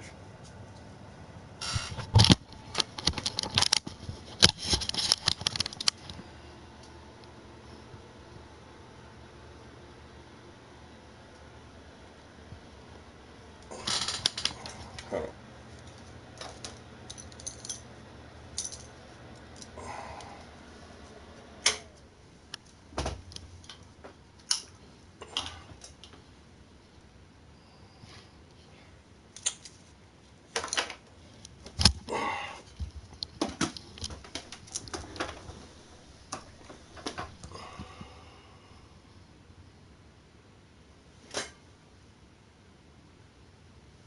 Oh my god, I hate the light in my studio. I still can't get like a good spot on there without no glare.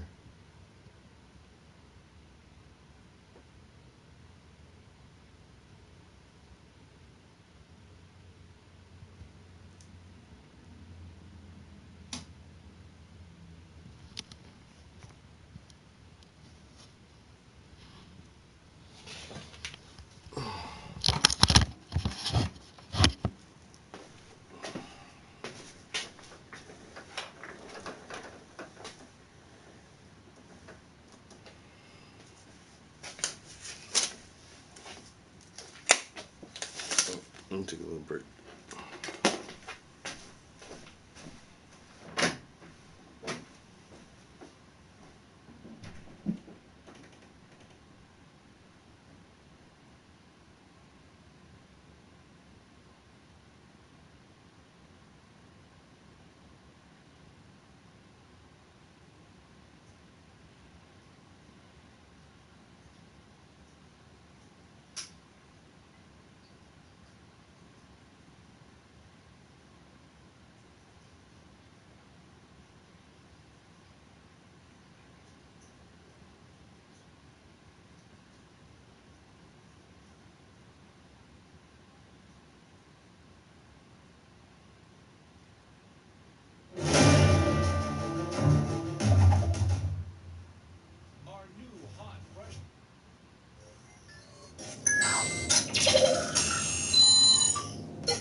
Alright, so everyone saw the title, and I'm sure some people disagree very strongly, but let me make my case, and if at the end of the arguments you still want to dislike the video, that's fine. In that situation, it has earned a thumbs down heftily, but hear me out on it. Fallout 76, first and foremost, has an identity crisis on its hands. It's terrible, not for one reason, or for two, or for three, but for dozens. And though I must recognize that it's an ambitious risk taken by Bethesda, that risk isn't paying off at all. There are many problems beyond what I am about to talk about, but I'll try to narrow it down to the biggest and most meaningful ones in order to make my case. The first problem is the engine and the graphics. Graphics alone do not constitute a success or failure in any given game, but they are a big factor. In the modern gaming age, when engines are being developed more and more to show increased detail, better texture, rendering, and just overall amp up the visual fidelity of the world, Fallout 76 stands out like a sore thumb. The game looks like it's many, many years old. It's identical to what we have seen from Bethesda in the past with Fallout 4 3 years ago, and it's hardly even better than what was displayed in Fallout 3, which is now a decade old.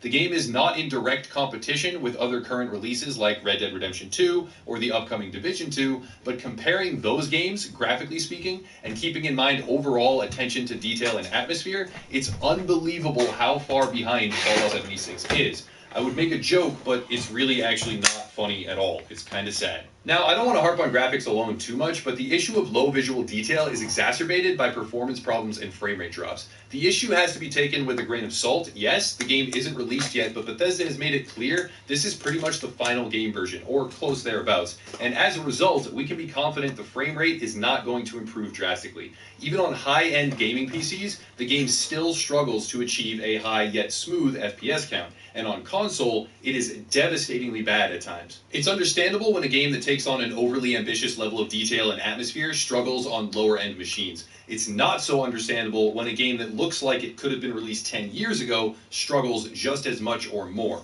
Over time, with optimization, this issue may be cleaned up and mitigated, but to many gamers, that's really not good enough.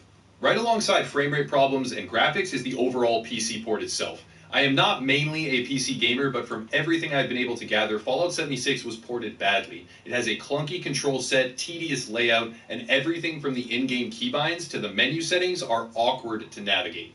If you're aiming to play the game on PC and you're willing to forgive the clunky layout issues and the lack of graphical fidelity, there is a way to overcome the frame rate problems, at least partially. Shadow is a service that is partnered with this channel and offers a remote gaming service where players rent for a monthly charge a high-powered gaming machine and play through a remote data center. They have been kind enough to offer a huge discount to our community if you use code UEG at checkout, and the power behind their machines is very high, especially when compared to any console or most other gaming rigs out there that the average player has. It lets you play any game at all, like Fallout 76 even, on any settings, from pretty much any device without any issues. If you're interested, it's linked down below. Again, code UEG will give a hefty discount. So if you want to try out PC gaming or run, like, let's say Fallout 76 better, you can give it a look. That's enough advertising, I get it. Hopefully it was helpful to some people though. The next thing we can rip into Fallout 76 over is the emptiness. In theory, having players comprise the majority of all interactions in a wasteland world, void of NPCs, is ambitious and potentially interesting. In reality, it works terribly. At first, I was not against the system. When a world is fully populated with other players, and those players are all open to the social aspect of the game, it can work quite well. But after the first couple of sessions of the beta, I never once, not one single time, found myself in a world instance that was even close to fully populated, and once in a blue moon, when I did find a player, they would decline trades, decline invites, and they would play the game akin to a solo adventure. Now that's totally fine, don't get me wrong, but when so much of the game is predicated on less NPC interaction and more player interaction, it is problematic when the servers live up to their name and are essentially a wasteland with no one there. On the same topic, there are a lot of times where it tries to trick you into thinking NPCs exist, but it's always holotapes. Here and there, a robot or a super mutant, sure, but with such predictability in almost every single side quest chain, it makes the game feel even more empty, as if that was even possible to do. There are some very distinct positives, however, and it's only fair to make mention of them. The perk card system, to me, is a dream come true. Not so much the randomness of the packs, but the way you scale up each main stat and then spec cards into it to fulfill the points. That has tremendous potential for builds and creativity, especially if they produce a ton of different perk cards that are well balanced. It's fantastic overall, but it's surrounded by too much mediocrity.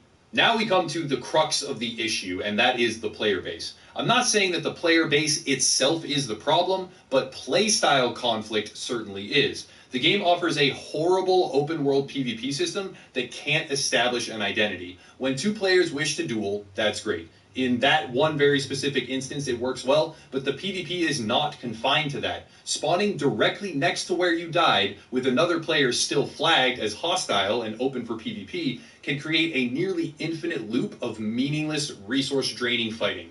There is a radio station for more dedicated PvP fans, which has kind of a cat-and-mouse style feeling to it. That system can indeed create fun encounters, and if that's all there was, it would be a different situation.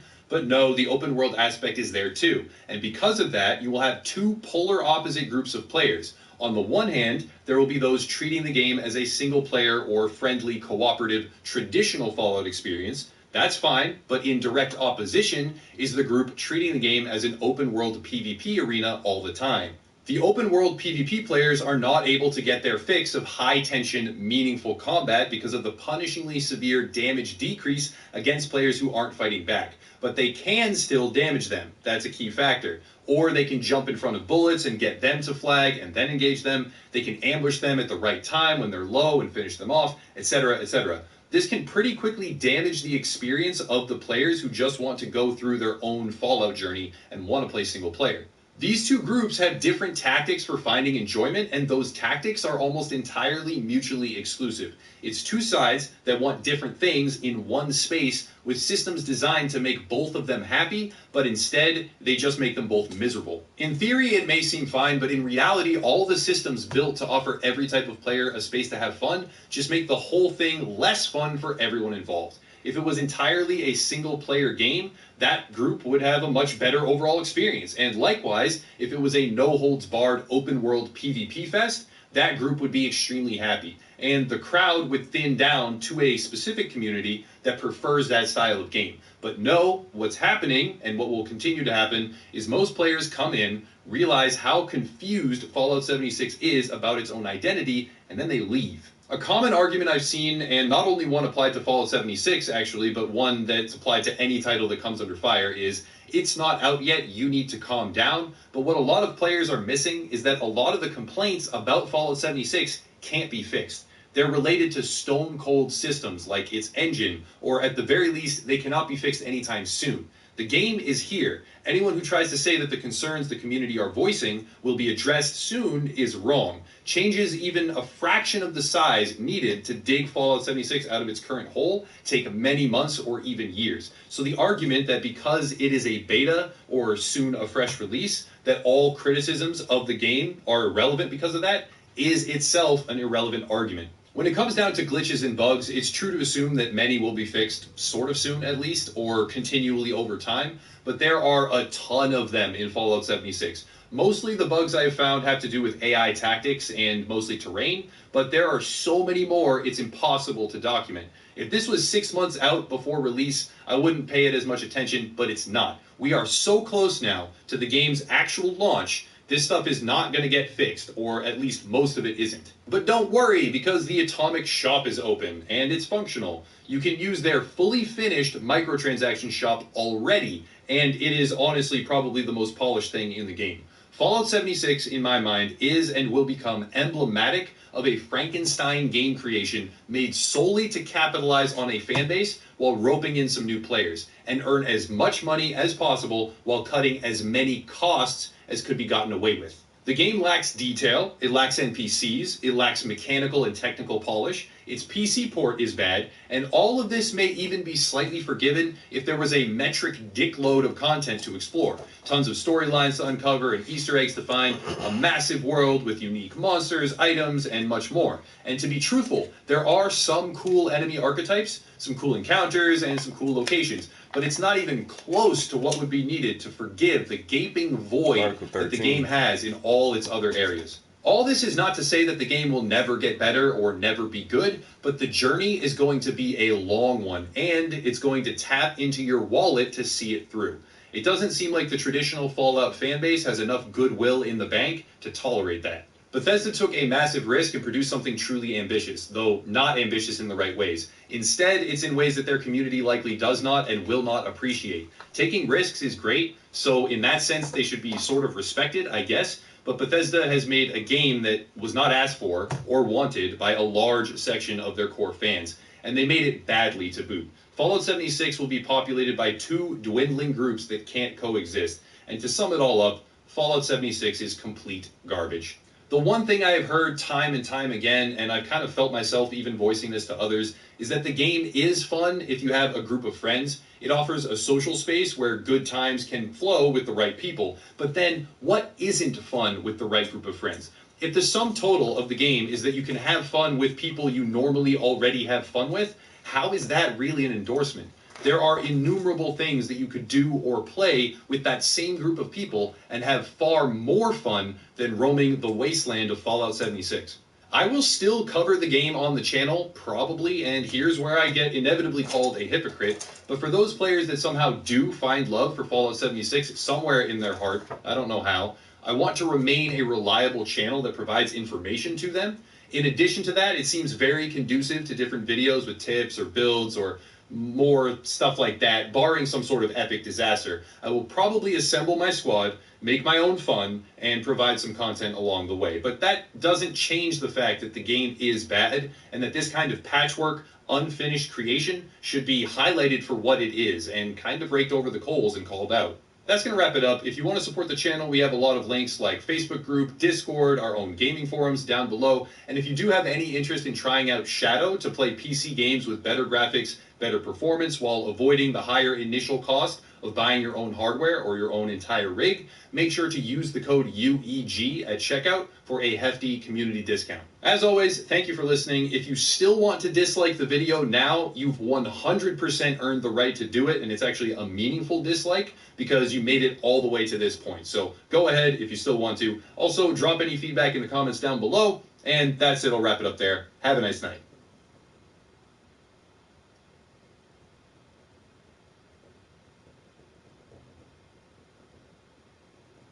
If you haven't activated Ecwid's Facebook Shop feature, you may be leaving money on the table. Ecwid merchants see a 15% average increase in their revenue when they activate this awesome feature. It only takes a couple minutes to open your omni-channel Facebook store and start selling on tablets and mobile phones through your Facebook business page. Each and every sale will be synced to your Ecwid control panel. Reach more customers and allow them to shop through your Facebook business page simply by activating your Yeah, we know.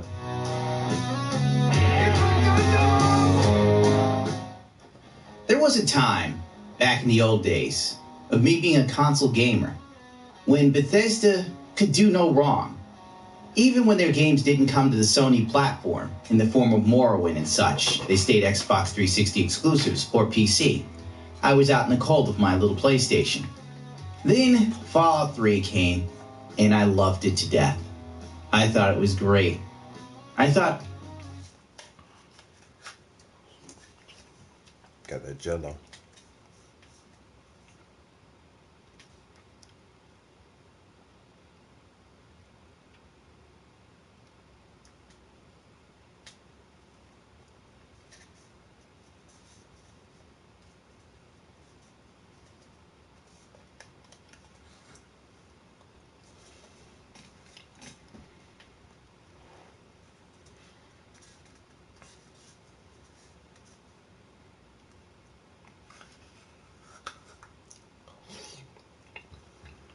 What is this Article 13, bro?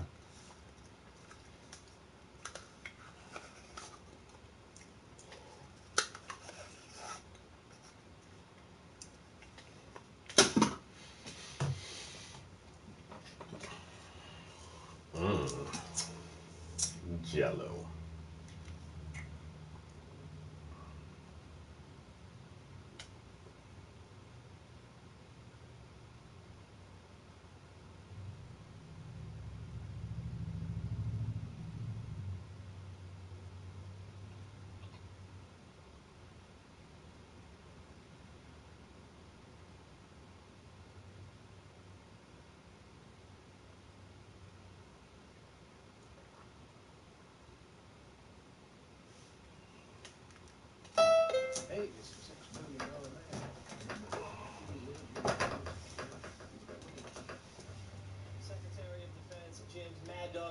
Visiting with U.S. troops at the southern border today as a breakaway group of a few hundred migrants from the caravan reaches Tijuana and is seen climbing the border fence.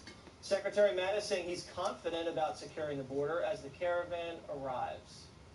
I'm 100% confident we have the number of troops at each of those ports of entry to complete what we've been asked to do prior to the arrival of the large caravans. Wherever they choose to go for right now. Mattis's trip comes amid reports that President Trump is considering replacing Homeland Security Secretary Kirstjen Nielsen. Trump telling the Daily Caller a decision could be coming shortly. Meanwhile, the big question on Capitol Hill is, will Republicans finally be able to get funding for the border wall passed? Yeah. Congressman Jim Jordan urging fellow lawmakers to make it their highest priority. Single biggest promise we made the American people in 2016 that we have not got done yet.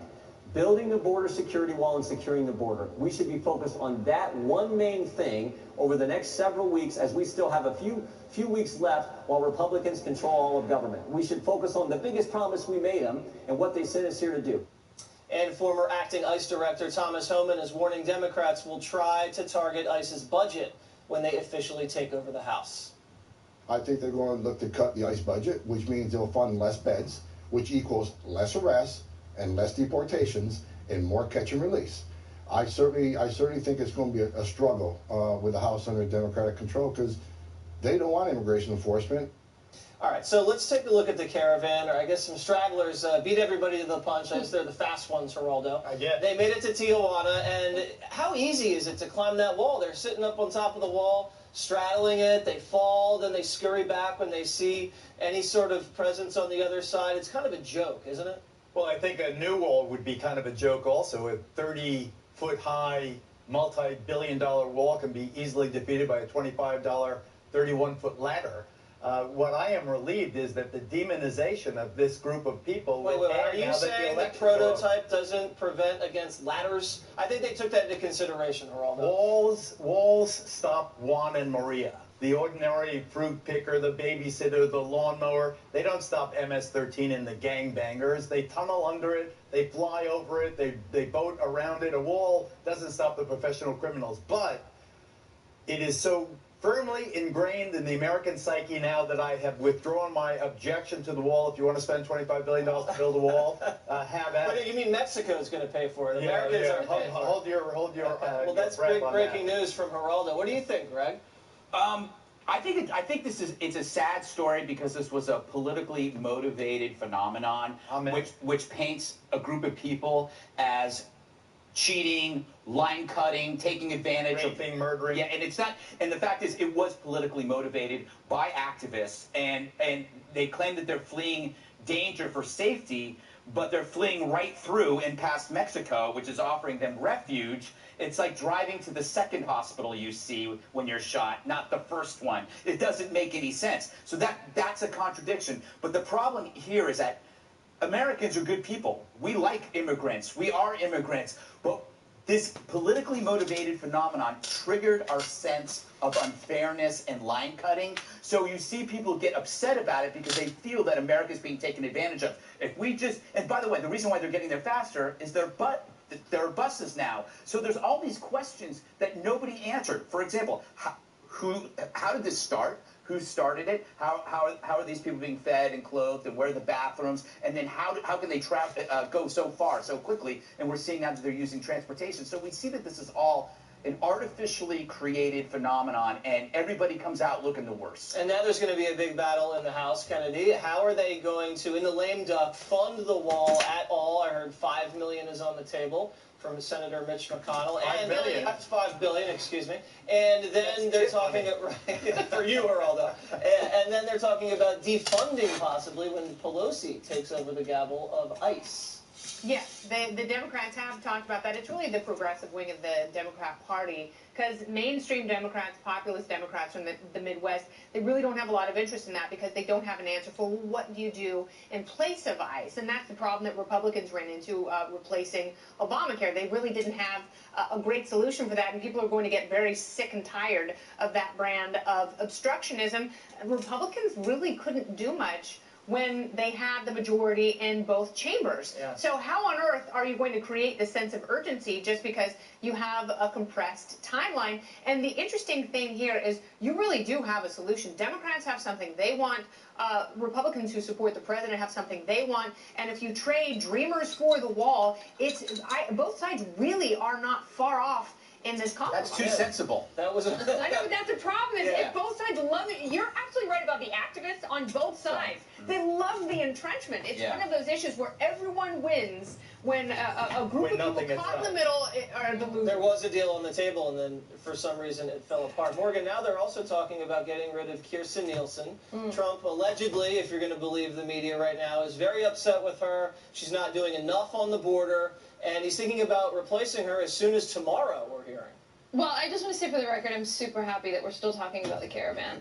But listen, when it comes to... Well, they said that Fox was going to stop covering the caravan. No, not at all. They said Fox was going to stop covering it once the midterms hit. We kept it going, baby. We kept it going. So everybody in the cabinet serves at the pleasure of the president, right? So if the president wants to remove someone because he doesn't feel that person's doing a good job, whether it's her or not, that's his prerogative as commander-in-chief to do as he wants. What I think was really important, actually, is that Mattis went down there. And all of you know that I'm, a national security person, and I think by Mattis going down there, he really signaled that this is a legitimate mission. This is a national security mission. He said we don't do stunts and at the Department of Defense. He said that he's supportive of it. But he also talked about this sort of being a moral issue. He framed what happened 100 years ago whenever the military went down to the southwest border to protect it. So although a lot of people may not like the president's rhetoric or may make fun of him talking about the wall, I think what's important to note is that his strong action on this and his strong words on that, I think, are really preventing people from getting from getting even closer. But the most important thing, I think, is what Geraldo said,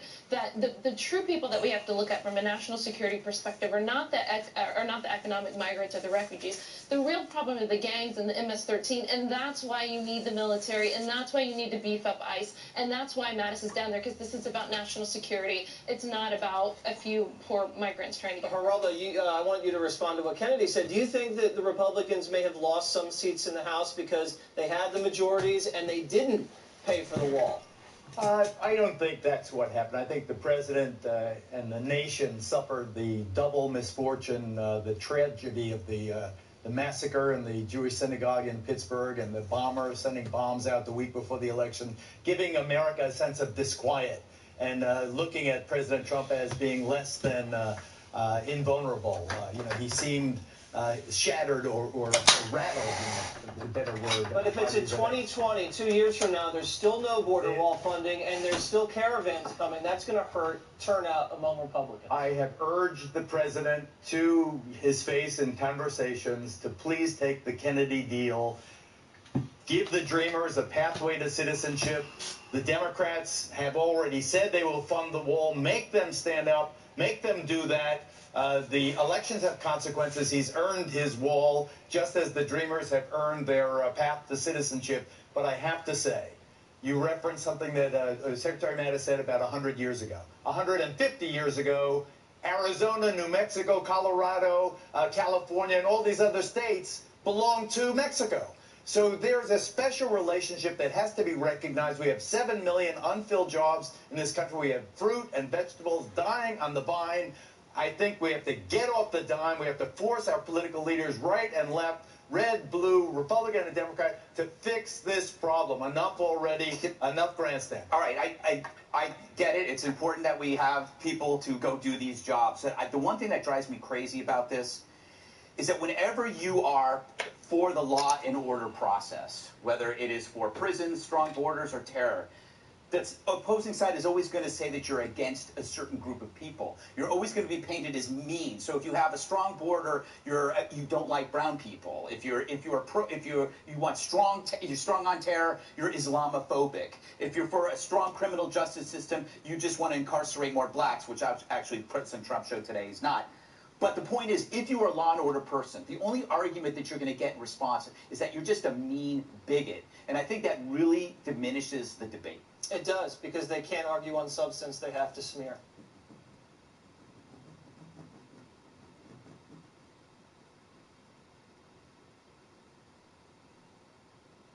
How can something like floor mats help improve your business?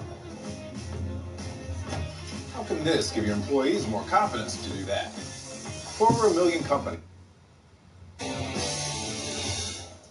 Well, the president is threatened to close the U.S.-Mexico border and cut aid to various Central American countries in response to the massive caravan of migrants making its way slowly up from Mexico. Secretary of Defense General Jim Mattis has also ordered hundreds of U.S. troops, about 800, to the U.S.-Mexico border in anticipation of their arrival. Roberto Hernandez is an immigration advocate who lives in San Francisco. He says he's happy the migrants are coming. He joins us tonight. Roberto, thanks very much for coming on. I don't expect to convince you to change your views on immigration. We've talked many times, I know what they are. But I applaud you for being more honest than most on the left in saying out loud what you really want. So I want to use you to inform our viewers about the aims of the left. Tell me what the justification for this group coming here is. If they wanted asylum, they could have applied in the embassy in Tegucigalpa. They're instead coming to our border. Are they claiming that they're refugees, fleeing a war? If so, what war? What is the justification for this? Good evening. First of all, let's go to our history. You know, here in the Americas... No, let's not. Let's just go to the question. The world. Okay. Look at all the Europeans that came here. This was Native American land, and Europeans came here. Okay. You've demonstrated an ignorance of history sufficient that I don't want you trying to educate us. And then I just want you to answer my question about right now, if that's okay. If we just stick to the question, what is the justification, the legal justification, for these people coming to our border and not the U.S. Embassy in Tegucigalpa? Well, if you look at the role of the United States in Central America, in Nicaragua, in Honduras, in Guatemala, and other countries in Latin America, the United States has promoted wars to protect corporate interests in a lot of these countries. And so you have a lot of people who have been affected by these wars, and it's caused poverty in a lot of these countries. And currently there is a political climate in a lot of these countries, and people are coming here looking for refugee. And so let's hold on. No, okay, I'm going to try and take you seriously. The United Nations is supporting. Did you know that? The United Nations it doesn't. Nothing the United Nations does matters to me or surprises me. But let me hold on. Let me just ask you. I'm trying to take you seriously. You said most of them in the first caravan are coming from Honduras. What war specifically are you talking about that the United States promoted? Whose interests were benefiting from that war? And when did that war end? What are you talking about specifically? Specifically, look at the role of the U.S. government in Honduras. I mean, we can go here all day, all night. What war are you talking about? So I want to make sure give me the war. Tell me when it ended. Understand that okay, let me ask you this. Do you know of any involvement of the U.S. in Honduras? See, what you're saying is you don't really know what you're. Hold on. What you're saying is you don't really know what you're talking about, but you're throwing out a talking point. Then we need to have a show just to talk about the U.S. government's involvement in Central America and the rest of Latin America. I'm asking you specifically, what war in Honduras are you talking about that the United States inspired that justifies this migrant caravan? What war? When did that war end? What year? What are you talking about? Or do you not know? What? I do. Okay, let's look at the role of the military of the U.S. currently in Honduras. No, but you said there was a war. So you're totally ignorant of the history of Honduras, but you are lecturing us about our responsibility to let these people in because of a war that we started, but you can't tell us what war or what year it ended. I think that's what you're saying. And not only that, but it's the involvement of the U.S. in Honduras and Central America. We've talked about this so before. Obviously history is not your subject. Let's go to something. And that's fine with me. I'm not sure we're disagreeing. I think I don't really know what you're talking about. Currently is supporting this caravan. Why would the United Nations be supporting and helping these people? And not account. I can't imagine why the UN does a lot of things. That the U.S. should stop Mexico from letting these people come here. Let me. We're going to change the category to the 200 category. Let's see if you can answer this. Okay. San Francisco has now announced that illegal aliens, people who have no right to be here, will be allowed to vote in local school board elections. You live in the city. You think this is a great idea. Do you think Americans who sneak into other people's countries ought to be allowed to vote in their elections? Well, let's look at how many white people live in Mexico. The Mexican government doesn't harass them. But let's look at... Are they allowed to vote in elections? Look how many people did not vote in this last election. Look at the numbers. Okay. I would say as a performance artist, you're talented, but I just want to get one straight answer. Are Americans who sneak into other people's countries without permission allowed, do they have a right to vote in those countries' elections? Do I have a right to sneak into Mexico and announce that I get to vote there? And if you don't let me, you're a racist. Is that a human right that I possess? So let's get it clear. In San Francisco, these individuals that are being allowed to vote are only voting for the election for the members of the Board of Education. Another question unanswered. And all right. these people, right, should have the right to vote specifically for those who are going to make policies and decisions affecting their children. Okay, so I asked you a couple simple questions. You couldn't come up with an answer. Text me later if those answers come to you. Okay, Roberto, I appreciate it. Thank you very much.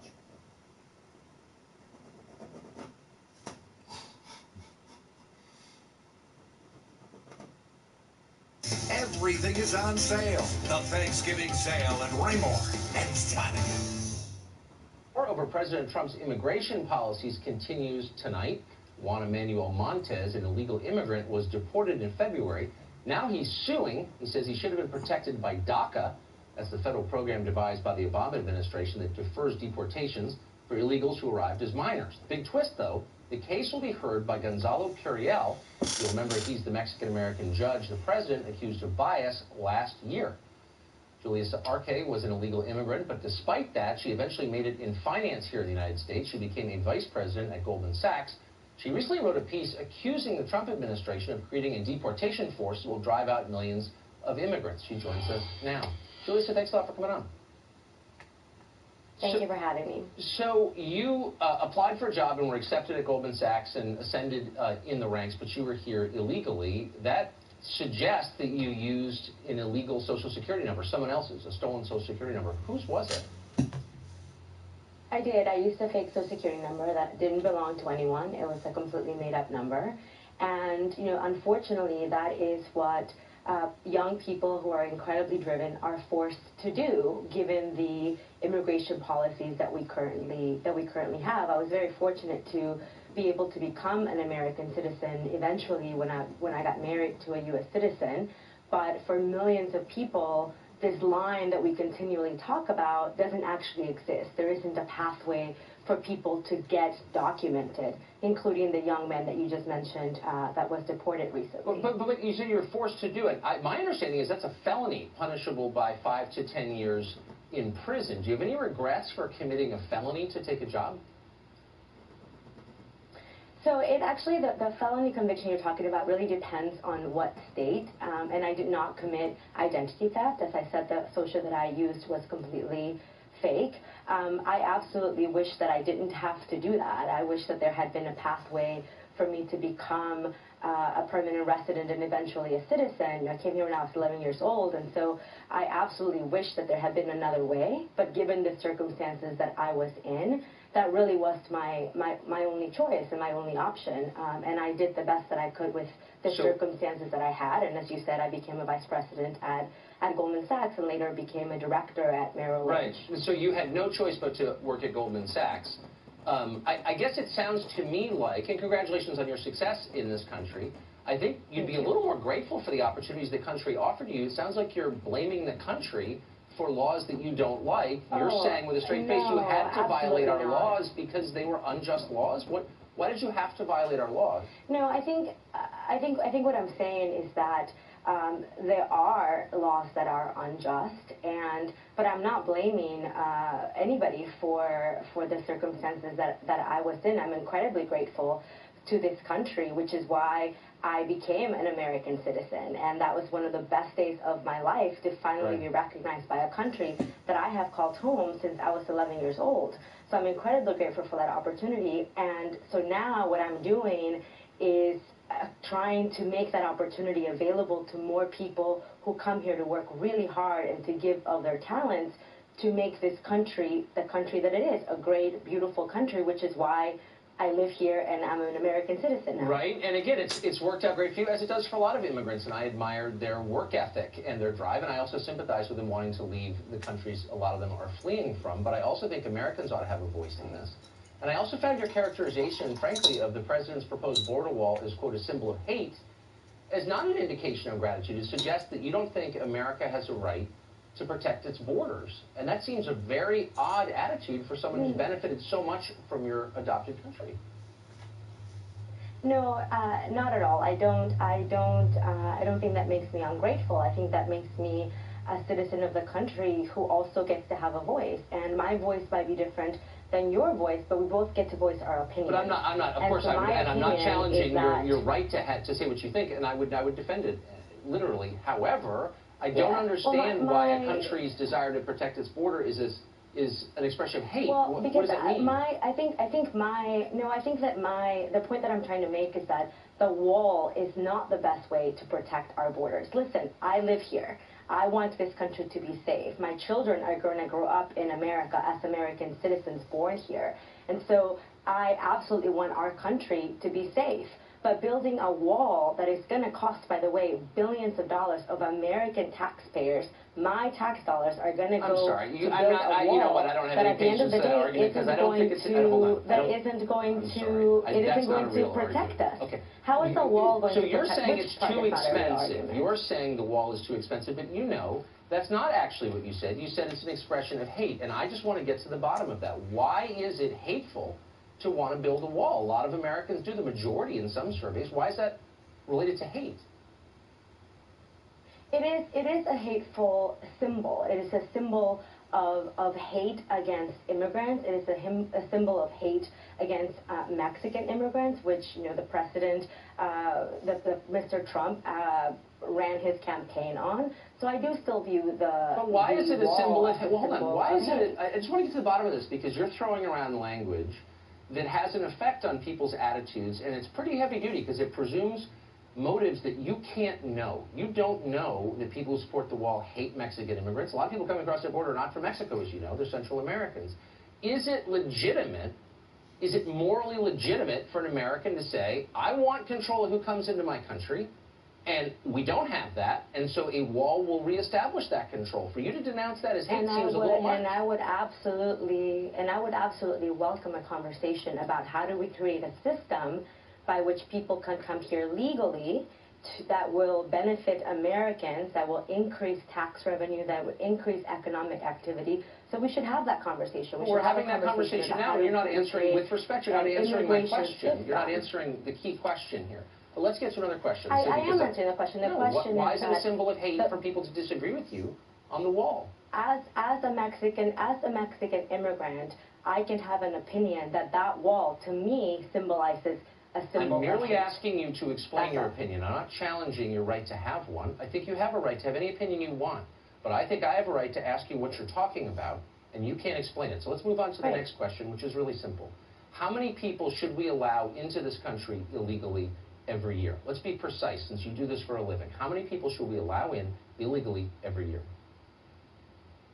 I don't think that we should allow people illegally into the country. I think that we should create a pathway so that people can come into the country legally. I never had to cross the border illegally. I came here on a tourist visa. So I don't know what it's like to risk your life to come here, but many people do die trying to come to our country. They sure do.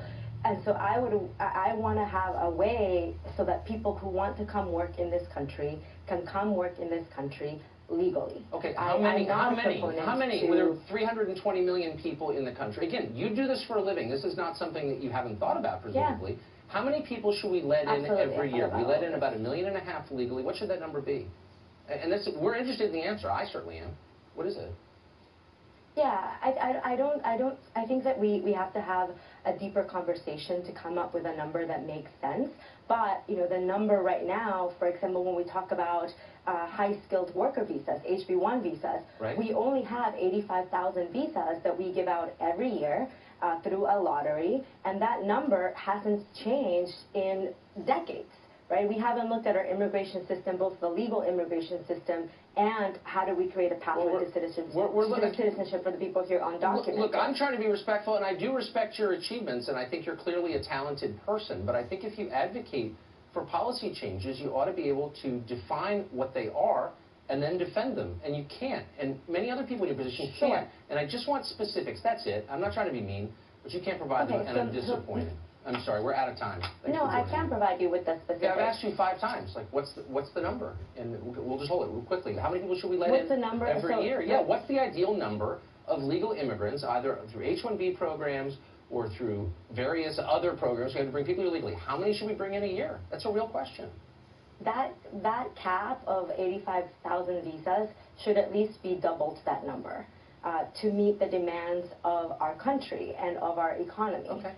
So if you're talking about HB1 visas, I think the number should at the very least be doubled. And when it comes to policy, we can't have a conversation about changing the immigration policies of this country without including a pathway to citizenship for the 11 million people who are here. Maybe we can. That's kind of up to American citizens and not up to people here illegally. It's up as an American citizen. Right, as an American. I get it. Thank you for me. throwing out that number. I appreciate it. Thanks for joining us tonight.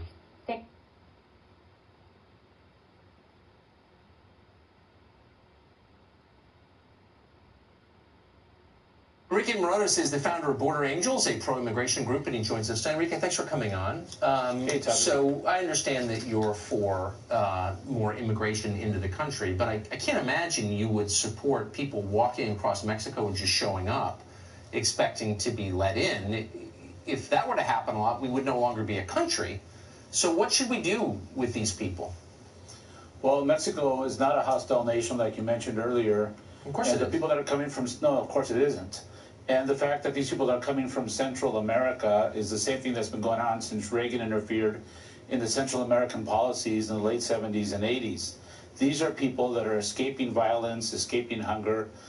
They're looking for refuge, and they're trying to come into the country. When you have a Border Patrol spokesman like Chris Harris encouraging them to come, telling them, just show up at the border and say asylum, and you're going to get in, that's a lie. That's not the way it works. And it causes these people to flee. They're crossing. They think they're going to be able to get in. Most will not be getting in. But I'm not really sure why you, I don't know why you would feel an obligation to defend the government of Mexico, which is abetting illegal immigration into our country, which has been literally for years, which has trained people explicitly with documents that we have on how to get into this country illegally. I don't know why you would be flacking for them. I don't know what's in it for you exactly, but let's stop lying about it. Mexico could stop this right now. Mexico is a very long country. It's a long way from Honduras to Tijuana. They could stop this, but they're not. This is an act of hostility. The thing is that we allow the freedom of the people to be able to travel freely within the country, as a lot of countries do in the world. And I will defend Mexico because you're lying. Why don't you show me a document where the Mexican government is training people, like you just said, to cross into the United States? The Mexican government isn't doing that. Are there people doing that? There may be. Really? Because they were giving that, you know. I'm sorry. I win with superior knowledge here. The Mexican, superior arrogance. Of course, I know you're from San Diego, and your racism and ignorance is very well known. Right? Okay. Yeah. The Mexican government has given instructions to people. I've seen them with my own eyes on how to get across the border. But the point is, this group of people could be stopped any time by the Mexican government, which, again, you feel the need to make apologies for, but they detain people all the time in their country from Central America, as you know. But they're not detaining these people because they say they're going to El Norte. So they're a hostile power. But why should we have to accept anybody who comes here? Most people aren't coming to the United States. Most undocumented people go elsewhere. They have no desire to come here. Of the 250 million undocumented people in the world today, the United States has 11 million. And that flow has shifted dramatically, dropped 40% in the last 5.5 years. But why should we take any? No, but you're missing it. Why should we take any? There are a lot of people who want to come here legally. Yeah, but there's no way for these people to come in legally. And the United States interfering in these countries, the demand for the drugs, invading a sovereign land like Iraq, or interfering in the civil wars of Central America, that causes people to flee. The U.S. should be more welcoming. So our sins are the reason this is. So you hate America, is what you're saying. I don't know why. Actually, it's interesting. You're blaming America for illegal immigration into America. People Central come America is here. part of America. Central America is part of America. Mexico is part of America. The United States is a separate country. It's not the same as Honduras, actually. One-third of all Salvadoran citizens already live in the United States. So at what point can we say we've atoned for our sins in El Salvador? Stop interfering in the policies of other countries. Stop taking their natural resources. Stop invading sovereign lands. You have a president. Are we taking the natural resources of Honduras right now? Remember Donald Trump? I mean, that guy, he's an embarrassment to the world. He says they're coming for DACA. DACA ended in 2000. People have to have been here by 2012. Donald Trump doesn't know what he's talking about. Let me ask you. I'm not asking you your opinions on Trump. I'm not interested. I'm asking you about the policies that are. Hold on. The policies that affect all of us as Americans. And you're saying that Hondurans have a right to come here because we take the natural resources of Honduras somehow? Can you be a lot more specific? Absolutely. The invasion of the United States of sovereign lands, whether it was the interference in Central America with the Reagan administration. What do we do to Honduras? Well, have you heard of Iran-Contra? Have you heard of the fact that the United States is the #1 consumer of natural resources from other countries? The #1 consumer in Honduras? So these people are coming here to punish us for bad things we did in Honduras? No. Are you representative of people on the left? Is everybody this dumb? The United States has a large responsibility. And when they invade sovereign lands, when they take from sovereign lands, they should be a more welcoming nation, and they are not. But there's no legal way for the people to come in. They're Right, desperate. I'm People trying. are Look, I crossing just want to have a borders rational. all over the world. I just want to have a universal human rational right. conversation. They should be able. Yes, Nobody we on the should left have one. does. All right. Yeah, Okay. we should have a Get rational. back to me when you can explain what we did to Honduras to deserve this.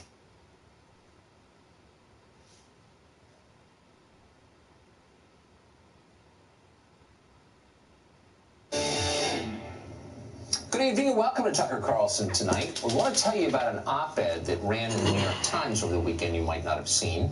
The writer is a law professor in New York called Echo Yonka, asked a simple question: can my children be friends with white people? He really asked it, and he wasn't optimistic. Quote, I will teach my boys the lesson generations old, he wrote. I will teach them to be cautious. I will teach them suspicion. I will teach them distrust. I will teach my boys to have profound doubts that friendship with white people is possible. Those doubts mirrored the writer's own. As he put it, quote, history has provided little reason for people of color to trust white people. That piece was one of the most popular on the New York Times website, even today. It was hardly unusual, though. Go to any liberal website, Salon, Slate, Vox, HuffPo, and you'll find similar pieces arguing that an entire racial group is untrustworthy and dangerous. This is a big change for the left. For most of the 20th century, liberals, and it was noble, argued that it was immoral to reward or punish people based on their skin color. Individuals ought to be judged solely by the choices they make. Anything less is bigotry. Liberals don't say that anymore. What happened? Echo Yonka is the author of that New York Times piece. He's a professor at Shiva University's Benjamin Cardozo School of Law, and he joins us tonight. Professor, thanks for coming on. Thanks for having me. So what struck me about this piece, a couple of different things, but the first thing was the generalizations about a racial group based on their race. And I grew up, probably not so much older than you, in a world where overt expressions of that were not acceptable. You weren't allowed to generalize on the basis of race because the assumption was each person is an individual and you judge each person by the choices he or she makes. I don't understand when it became okay to generalize about racial groups. Well, I mean, to me, a strange way to put the question. I mean, while it's the case that we all hope that we can be judged for who we are, I think while some people have the luxury to be raised only being told to look at individual people, it should be no surprise to you that black people, in particular black men, have been taught forever that they have to be careful how they behave around white people, that the way they behave will be interpreted differently, that when they misbehave, it'll be punished differently, that if they laugh too loud, if they walk into a nice store. So with all due respect, Tucker, what was true for you has never been true for lots of people. Well, I mean, there are a lot of ways to respond to that. One, on a factual basis, and in truth, in a lot of places in this country, the main threat that African Americans face is not from white people, as you perfectly well know. But beyond that, the idea that you could understand a person's motive merely by knowing his race dehumanizes that person. It's the definition of racism, and you're engaging in it in the New York Times, and nobody says anything about it. And I just felt it was worth pointing that out and asking you if you feel it's okay to generalize about people you've never met, about whom you know nothing beyond what they look like, and say, I know who you are and what you believe.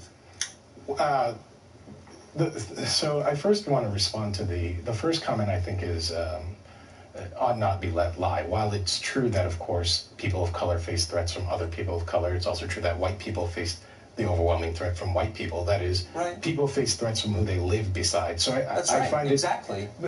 I think it's fair to point out that we oughtn't be too distasteful and say things like, well, the great threat. It does feed a certain uglier narrative that we don't want. But to your core point, hold on. Why does the truth ever feed a quote ugly narrative? The truth is worth telling for its own sake because it's true. You're welcome to tell the truth, but it is deeply suspicious that people are so quick to say things like the main threat facing African Americans is other African Americans, but you never hear anybody say the main threat facing white people is white people.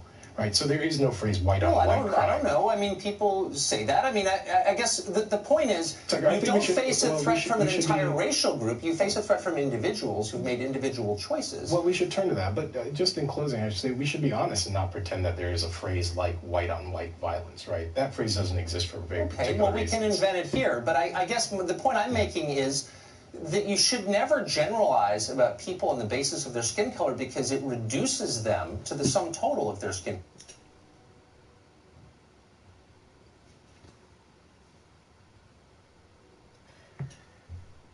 I don't know how many different segments of this guy I listened to so far, and he's totally trashed like everybody's arguments. But he can't get over this guy's arguments right here, and he just double talked himself real quick. Okay, well, we can invent it here, but I guess the point I'm making is we can invent it here. So once again, and this is a tough argument to get around, and the host, whoever this guy is, Tucker, he makes a lot of sense, and I've agreed with a lot of things that he said, and I think that he wins so many arguments because his counterparts aren't really prepared factually as they should be before they come on his show. But just by him saying, "Oh, we can invent it here," there is a problem. There is a problem when there is a phrase known as black on black violence, and that's the only one.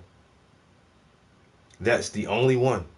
You never hear white on white violence or Asian on Asian violence, and that is implicit of a problem, of a narrative that is being given to you.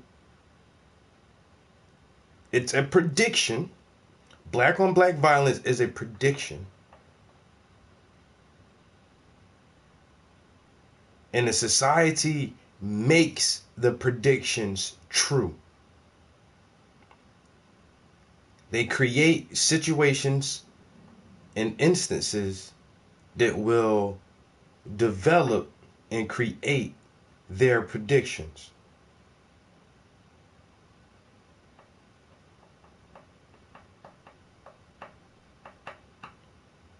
Oh, well, we can just create it here. Why isn't there why doesn't the media ever use that phrase when this guy goes in and kills all these people in a church or a club or a school? You never hear white on white violence. Why is that? And his argument of a breakdown because he understands that language controls everything. That's how he wins all these arguments, because of his language and how he phrases things. But once you, like, the one guy couldn't say, well, what war did America start in Honduras? And he couldn't come up with the fucking answer. It's like, yeah, you got stuck. He got you right there, bro. You should have known what the hell you was talking about. But once again, now he gets flustered when you start trying to break down these complex social issues, and you know it's a problem, and you know the problem is created by white supremacy, and you can't get over it. And that's a simple question. Why isn't there any other blank on blank violence, but there's black on black violence? It's a way of programming you to think a certain way, to see the world a certain way. We should be honest and not pretend that there is a phrase like white on white violence, right? That phrase doesn't exist for very particular reasons. Okay, well, we can invent it here, but I guess the point I'm making is... Okay, well, we can invent it here. You should never generalize about people on the basis of their skin color, because it reduces them to the sum total of their skin color. And again, that's the definition of racism, and you're engaging in it in this piece. And I don't think it's helpful. I think it's wrong. Well, so I just entirely deny that. What I said was that you should generalize and dislike people because of their skin color. What I do think is true is that in a world in which things have gotten ever more dangerous for people of color, it is in fact the case that undermines our ability to trust each other across racial bounds. And here's what's true, or at least here's what I wrote. Not that white people aren't unavailable for friendship, but in this world, it is up to our white friends and allies to be sure to stand up for those who are under attack. If I want to prove that I'm the kind of person who can be your friend, that means that when something is actually threatening you, I actually have to be there for you. Okay, but again, you're making generalizations across racial groups. So you say, for example, I will have to discuss with my boys whether they can truly be friends with white people. History has provided little reason for people of color to trust white people. I have profound doubts that friendship with white people is possible. Again, That's these are absolutely okay, yeah, but that's absolutely right. if But what I was- were to write, you know, I was mugged as a pizza delivery boy, and I told my children that they should never trust anyone who looks like the people who mugged me. That would be, I would never do that. I think that would be immoral, but it would be the definition of racism because I would be equating the people who mugged me with everyone else. That's prejudice. Who looks like That's not me. I think if racism. that's the only part of the article you read, it might sound like that. But of course, the article has a much richer argument. And the argument I make is, look, in a country where it turns out that when the most vulnerable people of color are under threat, those who they count on are nowhere to be seen, or at least for some group of people, and I speak explicitly about the political moment we're in today, right? So if we have a president who marshals forces of hatred and anger and divisiveness and frankly just danger, quite aside from who he is, I'm not particularly interested in who he is, if the people who call themselves your friends are not going to push back against that, then maybe you can tell me why it is I should trust those people? Well, so I guess what you're saying is that people who don't agree with your politics can't be your friends, which I think is an unfortunate conclusion to reach, but it's different from the one you articulate here. You're making, again, for the third time, generalizations based on race, and the truth about the last election is, this is not a defense of Donald Trump, merely an acknowledgement of the fact that he received more African-American votes than any Republican since 2004. I think he had 8% of African-American men. So that's not a huge number, but that's tens of thousands of people. Are they in the same category too? Can you not trust them? I mean, I don't really understand. If you're saying you can't trust Trump voters, fine. Sure. But white people? I mean, that's a grotesque generalization and a divisive one. I'm a little worried that you keep reading the same parts without, I mean, you would make it seem as though the entire piece was just that paragraph. So the piece goes on to say... Well, it's the title of the piece, and it's in 14 separate graphs. So I have no problem standing behind the title of the piece, but it is worth pointing out, as I have again and again, what the piece says is, when those who count themselves as your friend see that others put you in danger, it is their opportunity to prove they're your friend. And if we have a let's just speak plainly about this. Tucker, you have children like I do, right? I do. And if your daughters were, I don't know, friendly with a group of people, and it just turned out that repeatedly, when they went out and your daughters were in danger, those group of young men just disappeared. I think at some point you tell your daughters, look, it's fine to be friendly with them, but these are not your friends. You can't but I guess count on I would, them. because I'm not a racist, what I wouldn't say is anybody of a certain race falls into that category. I would never do that. So and again, if one of my daughters was mugged by someone of a certain color, I would never say to my daughter, that's more evidence you can never trust anyone who looks like that, because I would be inculcating race hatred in my children, as you are. So I mean, obviously I deny that. Look, what I said over and over was, we live in a country where we oughtn't pretend that these divides have not consistently been. And we see that over and over and over. When black people are in danger, That's true. I agree. When black people are in danger from, say, addiction, we get policing. When white people are in danger from addiction, they get rehabilitation. When black people don't have jobs, we get stories about why we're making the wrong choices. When white people don't have jobs, we get a presidential campaign about the forgotten class. Well, you know, these are subjects I know a lot about, and I think those are gross generalizations, so let me say I don't accept them, but I get your I'm going to go ahead and I'll finish, and then I'm happy to hear your point of view. So if it's the case that we live in a country where these divides have always consistently been racial, then I think it's not only delusional, but it would be dangerous of me not to teach my boys that when they walk out in the world, there'll be a world that treats them differently. Should I say the same thing to my children? Yeah. There are African-American law professors who dislike you because of your color, and you should dislike him back? No. And all African-American law professors? I would never say that because that's grotesque. No, and again, it's race hatred. So, I mean, you keep saying the same thing, and I keep trying to say... Because I can't get past it. Apparently. So what I've said over and over is, look, what matters when people are in danger, if you're going to say that you're the kind of person they can trust as a friend, is you have to step up. And when it's the case that these friendship lines break down on racial lines, then it's your turn to step up because of these racial lines. So if I know that in my school, there's a tense point because everybody hates the Filipino student, when the Filipino student walks into my area, I'm going to make sure that he knows I'm an ally. I'm not going to disappear when he's in danger.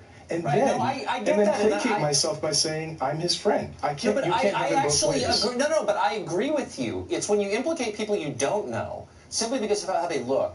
that you crossed the line. Let me just ask you, and I'll end on a question and let you answer it quickly, which is, how would you feel if I told my children in an op-ed in the New York Times what you told your children, but the colors were reversed? Sucker, can I ask you a question? Of course. Will you teach your girls to be cautious around men until they prove that they are men that can be trusted?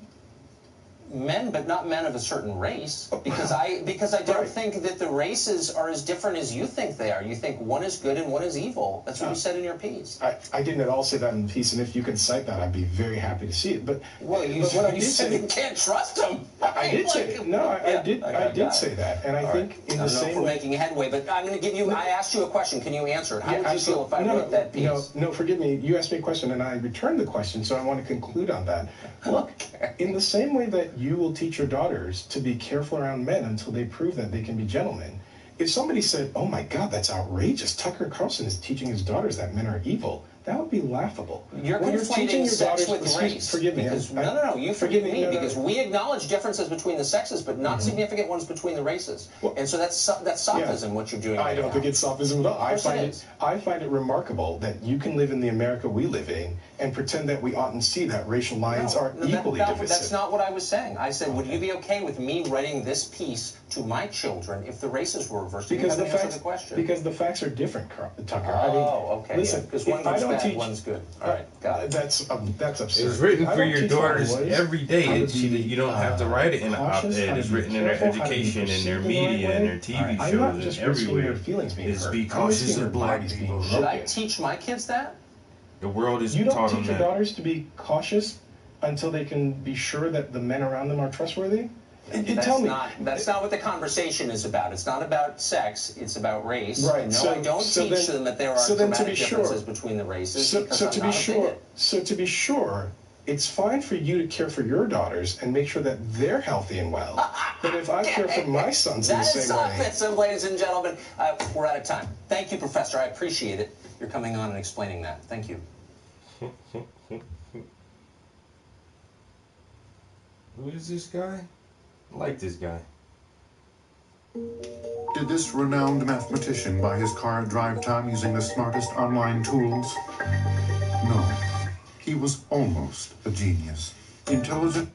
You've heard the phrase a lot lately, democratic socialist. It's suddenly very common on the left. Bernie Sanders has called himself a democratic socialist. This guy's on Fox News, that's why. Candidate Alexandria Ocasio-Cortez, she's the woman the DNC chair, Tom Perez, recently said this about. She represents the future of our party. Alexandria's victory was just a remarkable reminder of the depth that we have in the Democratic Party. Okay, so democratic socialism is the future, but what is democratic socialism? We thought it'd be worth pausing for a minute to find out. Democratic socialism is not, by the way, a wing of the Democratic Party, at least not yet. It's an entirely separate movement with its own national organization, the Democratic Socialists of America. 2 years ago, the DSA endorsed Bernie Sanders and opposed Donald Trump, but did not endorse Hillary Clinton. So at times, it has been antagonistic to the Democratic Party. What did democratic socialists believe? There's no formal platform, but the outlines are pretty clear. Democratic socialists support socialism, state ownership of major industries. That would include healthcare, technology, manufacturing. Some of them explicitly support communism.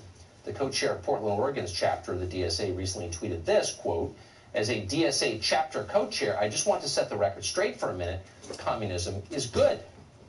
But democratic socialism is about more than economics. The DSA's official Twitter account demands reparations for African Americans in the form of free and open enrollment at public colleges, retroactive forgiveness of student loans, and a guaranteed lifetime minimum income. The DSA has also called for an end to all immigrant deportations everywhere in the United States. In New York, the DSA has demanded the abolition of profits, prisons, cash bail, and borders. Not all democratic socialists have the same views on everything, but that gives you some idea. Unlimited, uncontrolled immigration into the U.S., coupled with race-based reparations, the abolition of prisons, and by extension, law and order itself, and a massive expansion of the welfare state financed by an economic system that does not recognize profit. Race-based reparations? Exactly. Has it ever Because black people were slaves and they should get reparations? That's based on race? If you live in the Scranton area and you are tired of... I like that guy. He's good.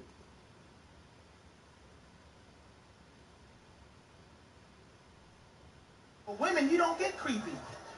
You get hornier as you get older. It's weird. You want to do all your sexing between the ages of 30 and 50. That's when you want it. But here's how sad things are. The value of vagina is only good from 18 to 29.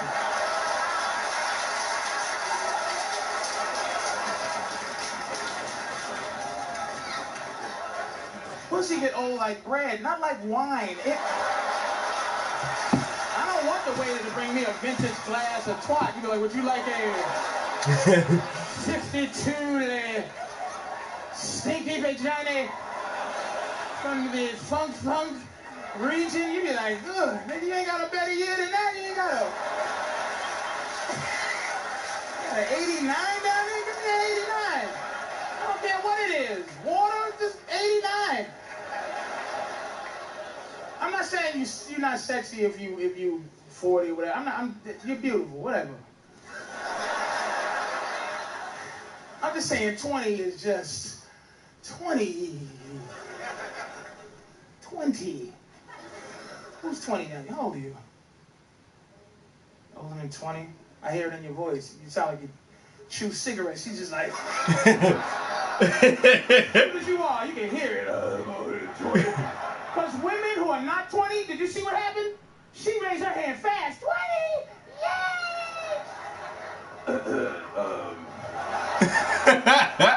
Older than 20. 20 years. God. I bet you your pussy tastes like hope. Oh, you're gonna fucking stare at me like you don't have any... Yeah, fine. Before you actually go and get all quiet and pissy like I'm some asshole about this, keep in mind, I'm just telling you the parts that I think are funny. You don't know the reason we had an abortion was, it wasn't because, it wasn't frivolous. We didn't. You've only been playing for 3 days and you won? I was gonna uninstall the game and then all of a sudden We didn't have an abortion because we weren't ready to take care of a child and we're irresponsible or because we're not financially capable of taking it. The reason we had it is because I really wanted to see what it felt like to kill a baby.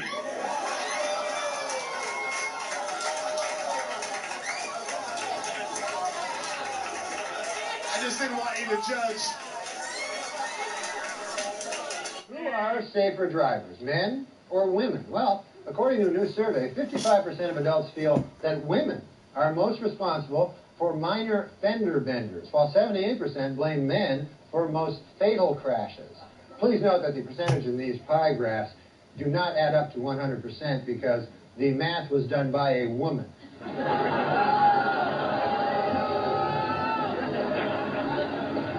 For those of you hissing at that joke, it should be noted that that joke was written by a woman.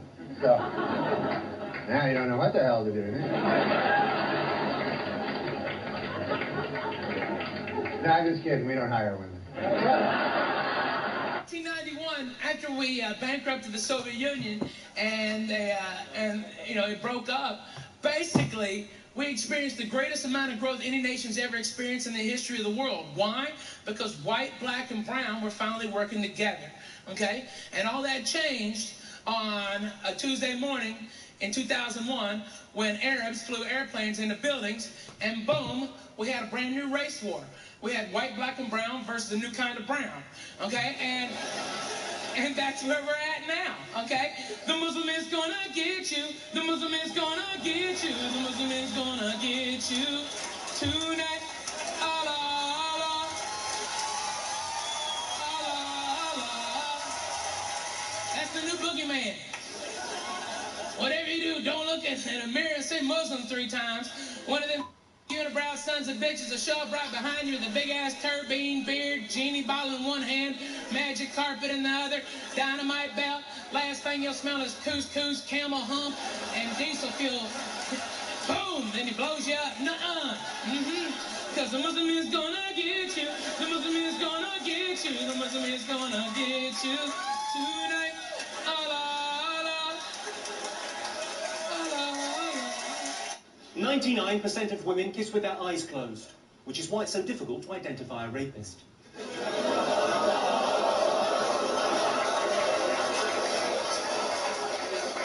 Let's have a little time out there and discuss the rules and begin.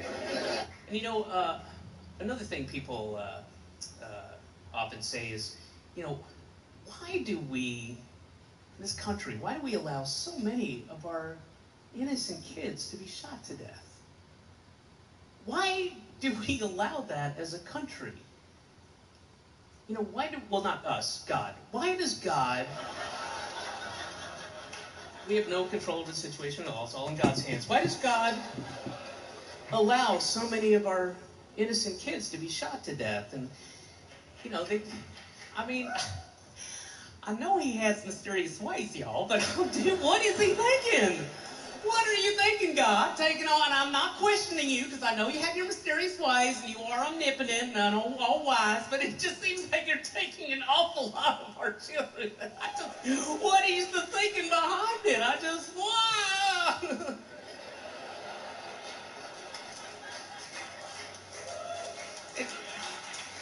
It is, that's something that a lot of people ask, you know, why is God allowing so many of our innocent kids to be shot to death? And I have a possible answer. And you're not going to like it.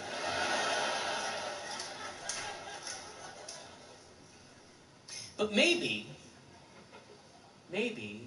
God is allowing so many of our kids to be shot to death so that they can go to heaven, where they then service the ISIS terrorists and suicide bombers as part of the 72 virgins they're rewarded with.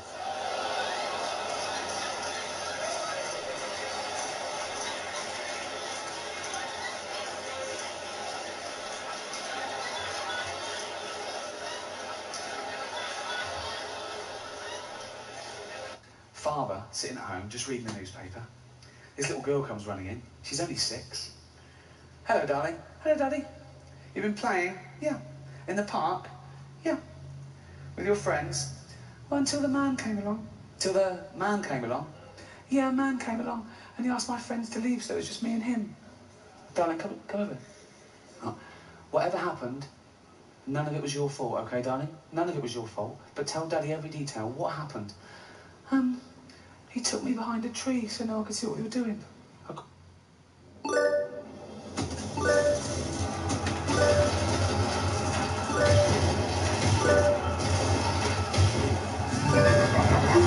God, darling, and then what happened?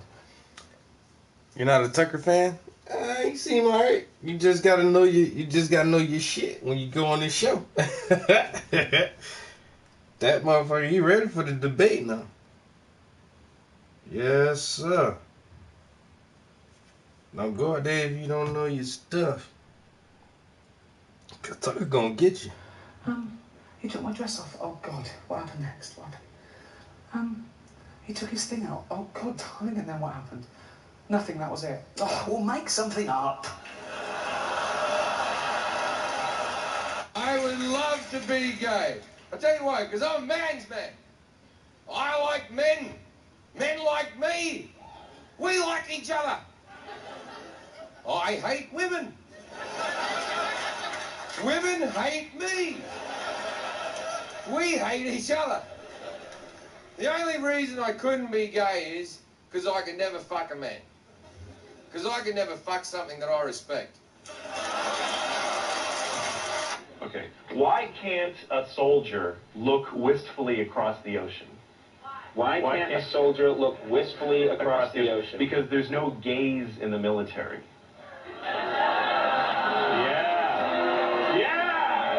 That's right.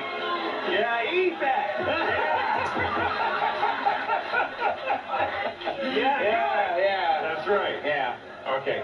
What do you call a lesbian who drives in a Ford Windstar full of penises? I have no idea. What do you call a lesbian? A Dick Van Dyke. No, that's no good. So this one, you're gonna hate this. Okay. And this one's just, this isn't even like a grown, this is just like, oh my God, that's bad. Yeah. All right? I'm glad you're saying this ahead of time. Okay. What do you call a dog that doesn't lick his balls? What do you call a dog that doesn't lick his balls? Yeah. A dogsn't. See? It's so, yeah! Yes! anything about pain. You don't know anything about pain until you've seen your own baby drowned in a tub. And you definitely don't know anything about how to wash a baby.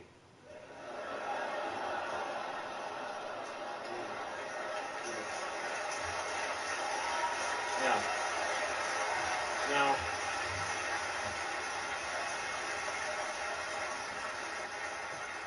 I could not be happier with your reaction. A lot of times, crowds not as sophisticated as yourselves will get upset at that joke even though it's perfect. I did a show recently where people got really offended, and a woman came up to me after and says, listen, Anthony, you know, you were great, but I just want to tell you I've lost 2 babies, and I don't appreciate that joke you told on stage. I said, oh my God, ma'am, I'm really sorry. If I had known, I would have told it twice. Thanks a lot. Have a good night.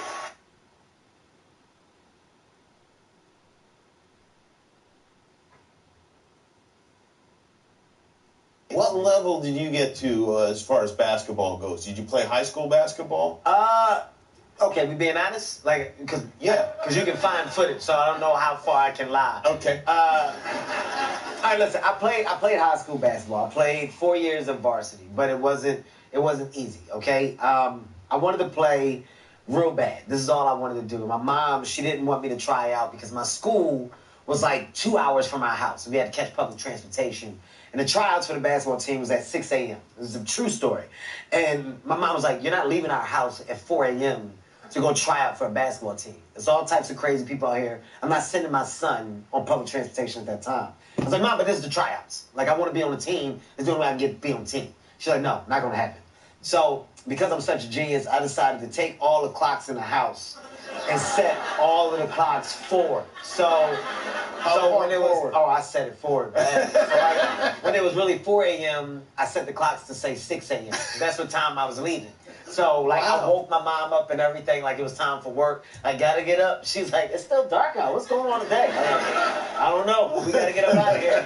Time to go. VCRs, clocks, her watches, everything. I set every clock in the house. And I made it to tryouts. I tried out, and I was happy. My plan worked. And midway through the day, I remember being in class. You know, classrooms got those skinny windows, right? And I'm like doing my work, and I remember a head popping in the window. and it was my mom. And my mom, and she was like, she just biting her lip. And I remember the teacher's like, Mr. Hart, your mother wants to see you. And I was like, don't let me go out there by myself. He's like, go ahead, Miss Hart, you excuse. I was like, no, please, you gotta come out there. And I remember walking out in that hall, and all I heard her say was, you had me get to work 2 hours early? When nobody else in the office but me. She beat me all the way home.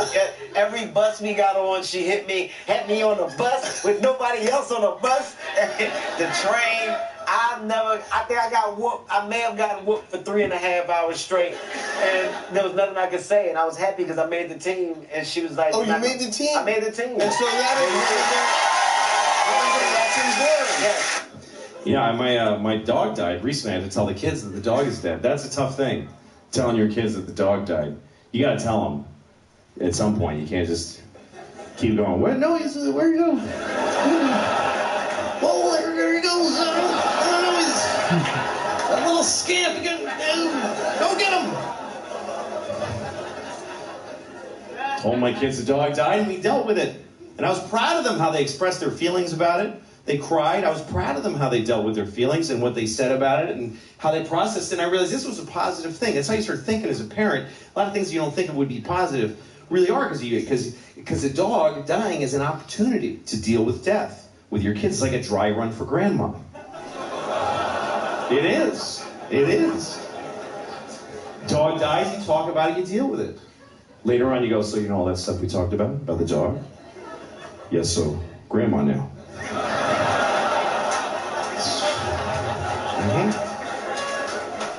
All the same stuff. That's right. All right, go brush your teeth.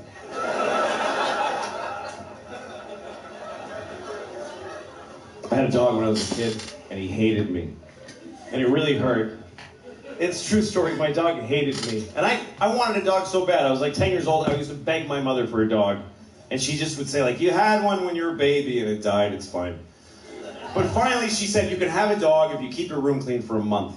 And I was so excited because I was like, I'm getting a dog. I told all my friends, I'm going to get a dog. All I have to do is keep my room clean for a month. I lasted about a week and it just went to shit. I couldn't do it. And I tried like 3-4 days. I couldn't do it. And I got so depressed. I was like, I'm 10 and I already know my life is going to be shit. Because I can't do anything. And finally my mom was like, well, get the dog. You're bumming everybody out. So she got us a dog. And the dog looked at me and he hated me on sight. And I worked hard to take care of this dog. I was kind to him and he still hated me, which hurt. That's why it hurt. Because he must have just hated like who I am inside. You could tell how he felt because he was very expressive. He was a terrier, you know, so he had eyebrows. Like I'd walk in the room and he'd go like, oh fuck, I can't. And he would just leave.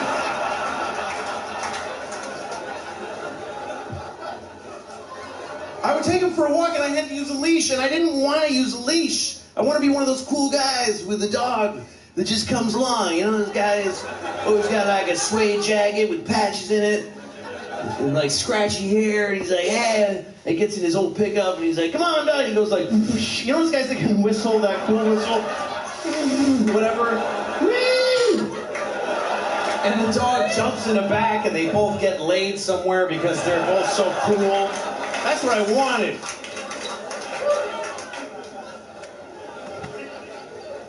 But my dog would go for a walk and the leash was like taut, like this. It wasn't even like, yeah, we're friends. It was like, dude, I'm far from this kid when I get my face. He would be choking himself the whole time.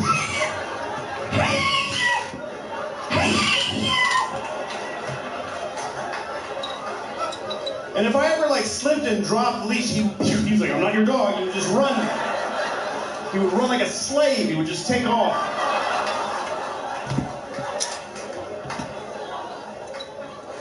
That's how we ran. It's an apt description. That's how he ran. He didn't run like a deer. This is how deer runs. He ran like this.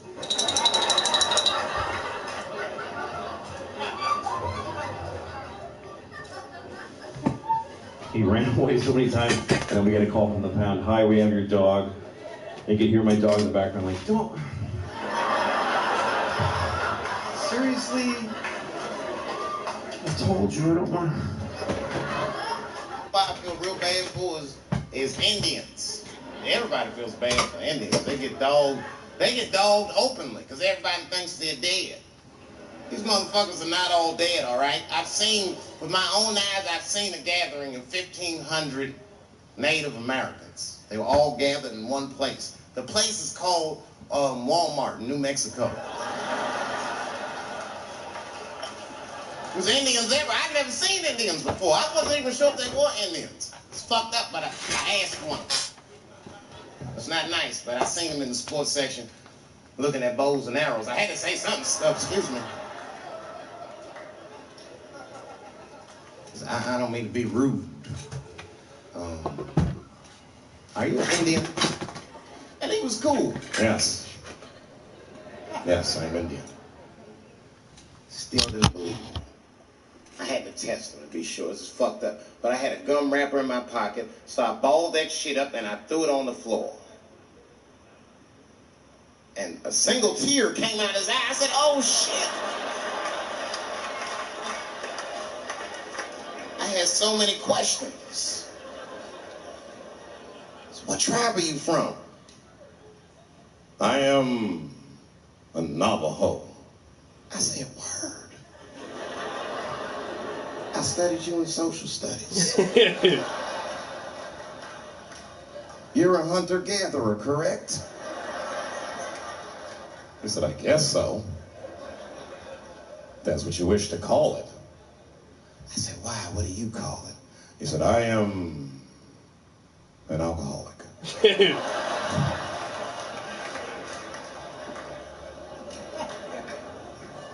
I said, well, what's your name, dog? He said, please. Dog is my cousin. That was a good guess. My name is Running Coyote. What is your name, friend? And that shit caught me off guard. I mean, I didn't want to say my name was Dave to a motherfucker named Running Coyote. This don't feel good enough. He just put me on the spot. I said, huh? My name what? Oh, my name's Blackfeet. Then I changed the subject. Forget about me. What's going on with you? I want to meet your chief.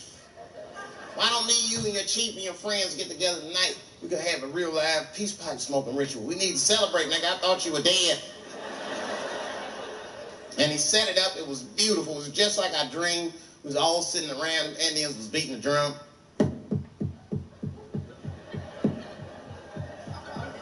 Other Indians came out the back with a long blanket that was folded in half and put in front of us. Open that shit up, and on the blanket was a long wooden pipe with feathers. And bags of weed were all over the blanket. Chief walked over.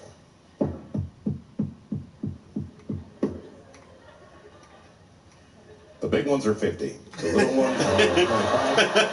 These are 10.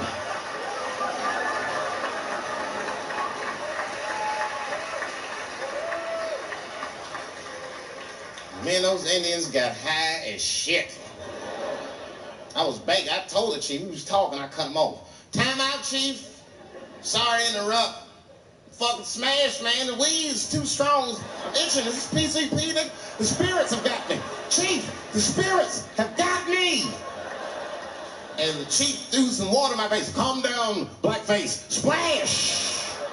I said, hey, it's Blackfeet, motherfucker. Take it easy.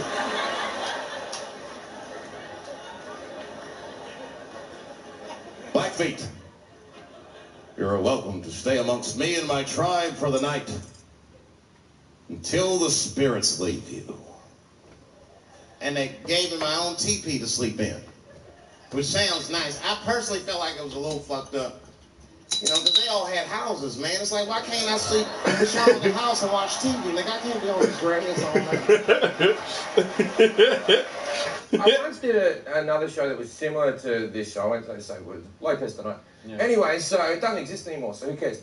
And the other guest was Justin Bieber, and I was just sitting backstage, and it was me and the Biebs, and the Biebs must have been about 16. Super nice kid, and his mum's the same age as me because she had him at like 16 or something like that. And I'm sitting there, I got an 11-year-old niece in Australia, so I go, look, I never do this to anyone, but can I just ring up my niece, and if you could just speak to her for just a second, I'd be the greatest uncle ever. And he said, sure, anything for a believer. He said it, right? Yeah, it's great. Yes, I love that. So I got up in front of him, put the phone on speakerphone, I rang my niece Sam in Australia. It was like midday there, and I said, hello, Sammy, it's your favourite Uncle Jim. Now, I know what a big Justin Bieber fan you are. And she goes, I hate him now, I like One Direction.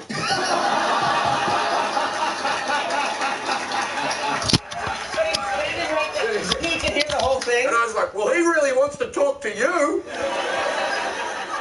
He was super cool about it. I think it had happened to him before. Do you still gamble? Somebody told me that you or did we know that? Yeah, I used to gamble. You don't gamble anymore? Don't gamble anymore. Was it a problem? Did it get to be a problem? Yeah, it got to be a problem, man. And then I tried to do it smart. Every time I tried to do it smart, a bad thing would happen, Like you know? What do you mean?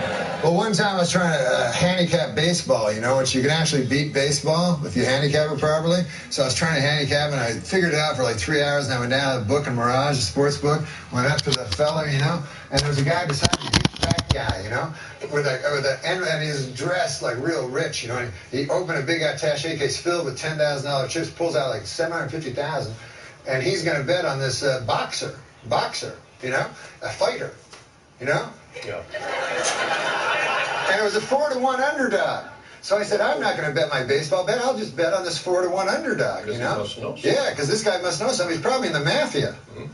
So I go and I watched the boxing match, Dave, and my guy that I bet on, gets knocked out in 25 seconds. Whoa. So I go back to the book. I go, what, that guy from the mafia? What? He goes, that guy's not from the mafia. He goes, that's old long shot Louis. He goes, he's a rich guy, loves long shots. Well, So there's just no winning, is there? No, there's no winning. Nobody ever wins. All right, guys. I'm right at 3 hours. I'm gonna get out of here. There's a win. Started streaming a little late. That's because I got up super early and I was already in the studio early this morning and put a couple hours in on this piece. Gonna square away the tattoos here, start detailing the gun, and then after that I'll just have to wait until the red dries so I can letter the background, and there's gonna be some graphics that goes back here, and just waiting on that, like I say. So a little more detailing around the eyes here and on the bandana, tattoos and gun detailing, and then the graphics in the back, and this piece will be done. And I think it looks pretty good.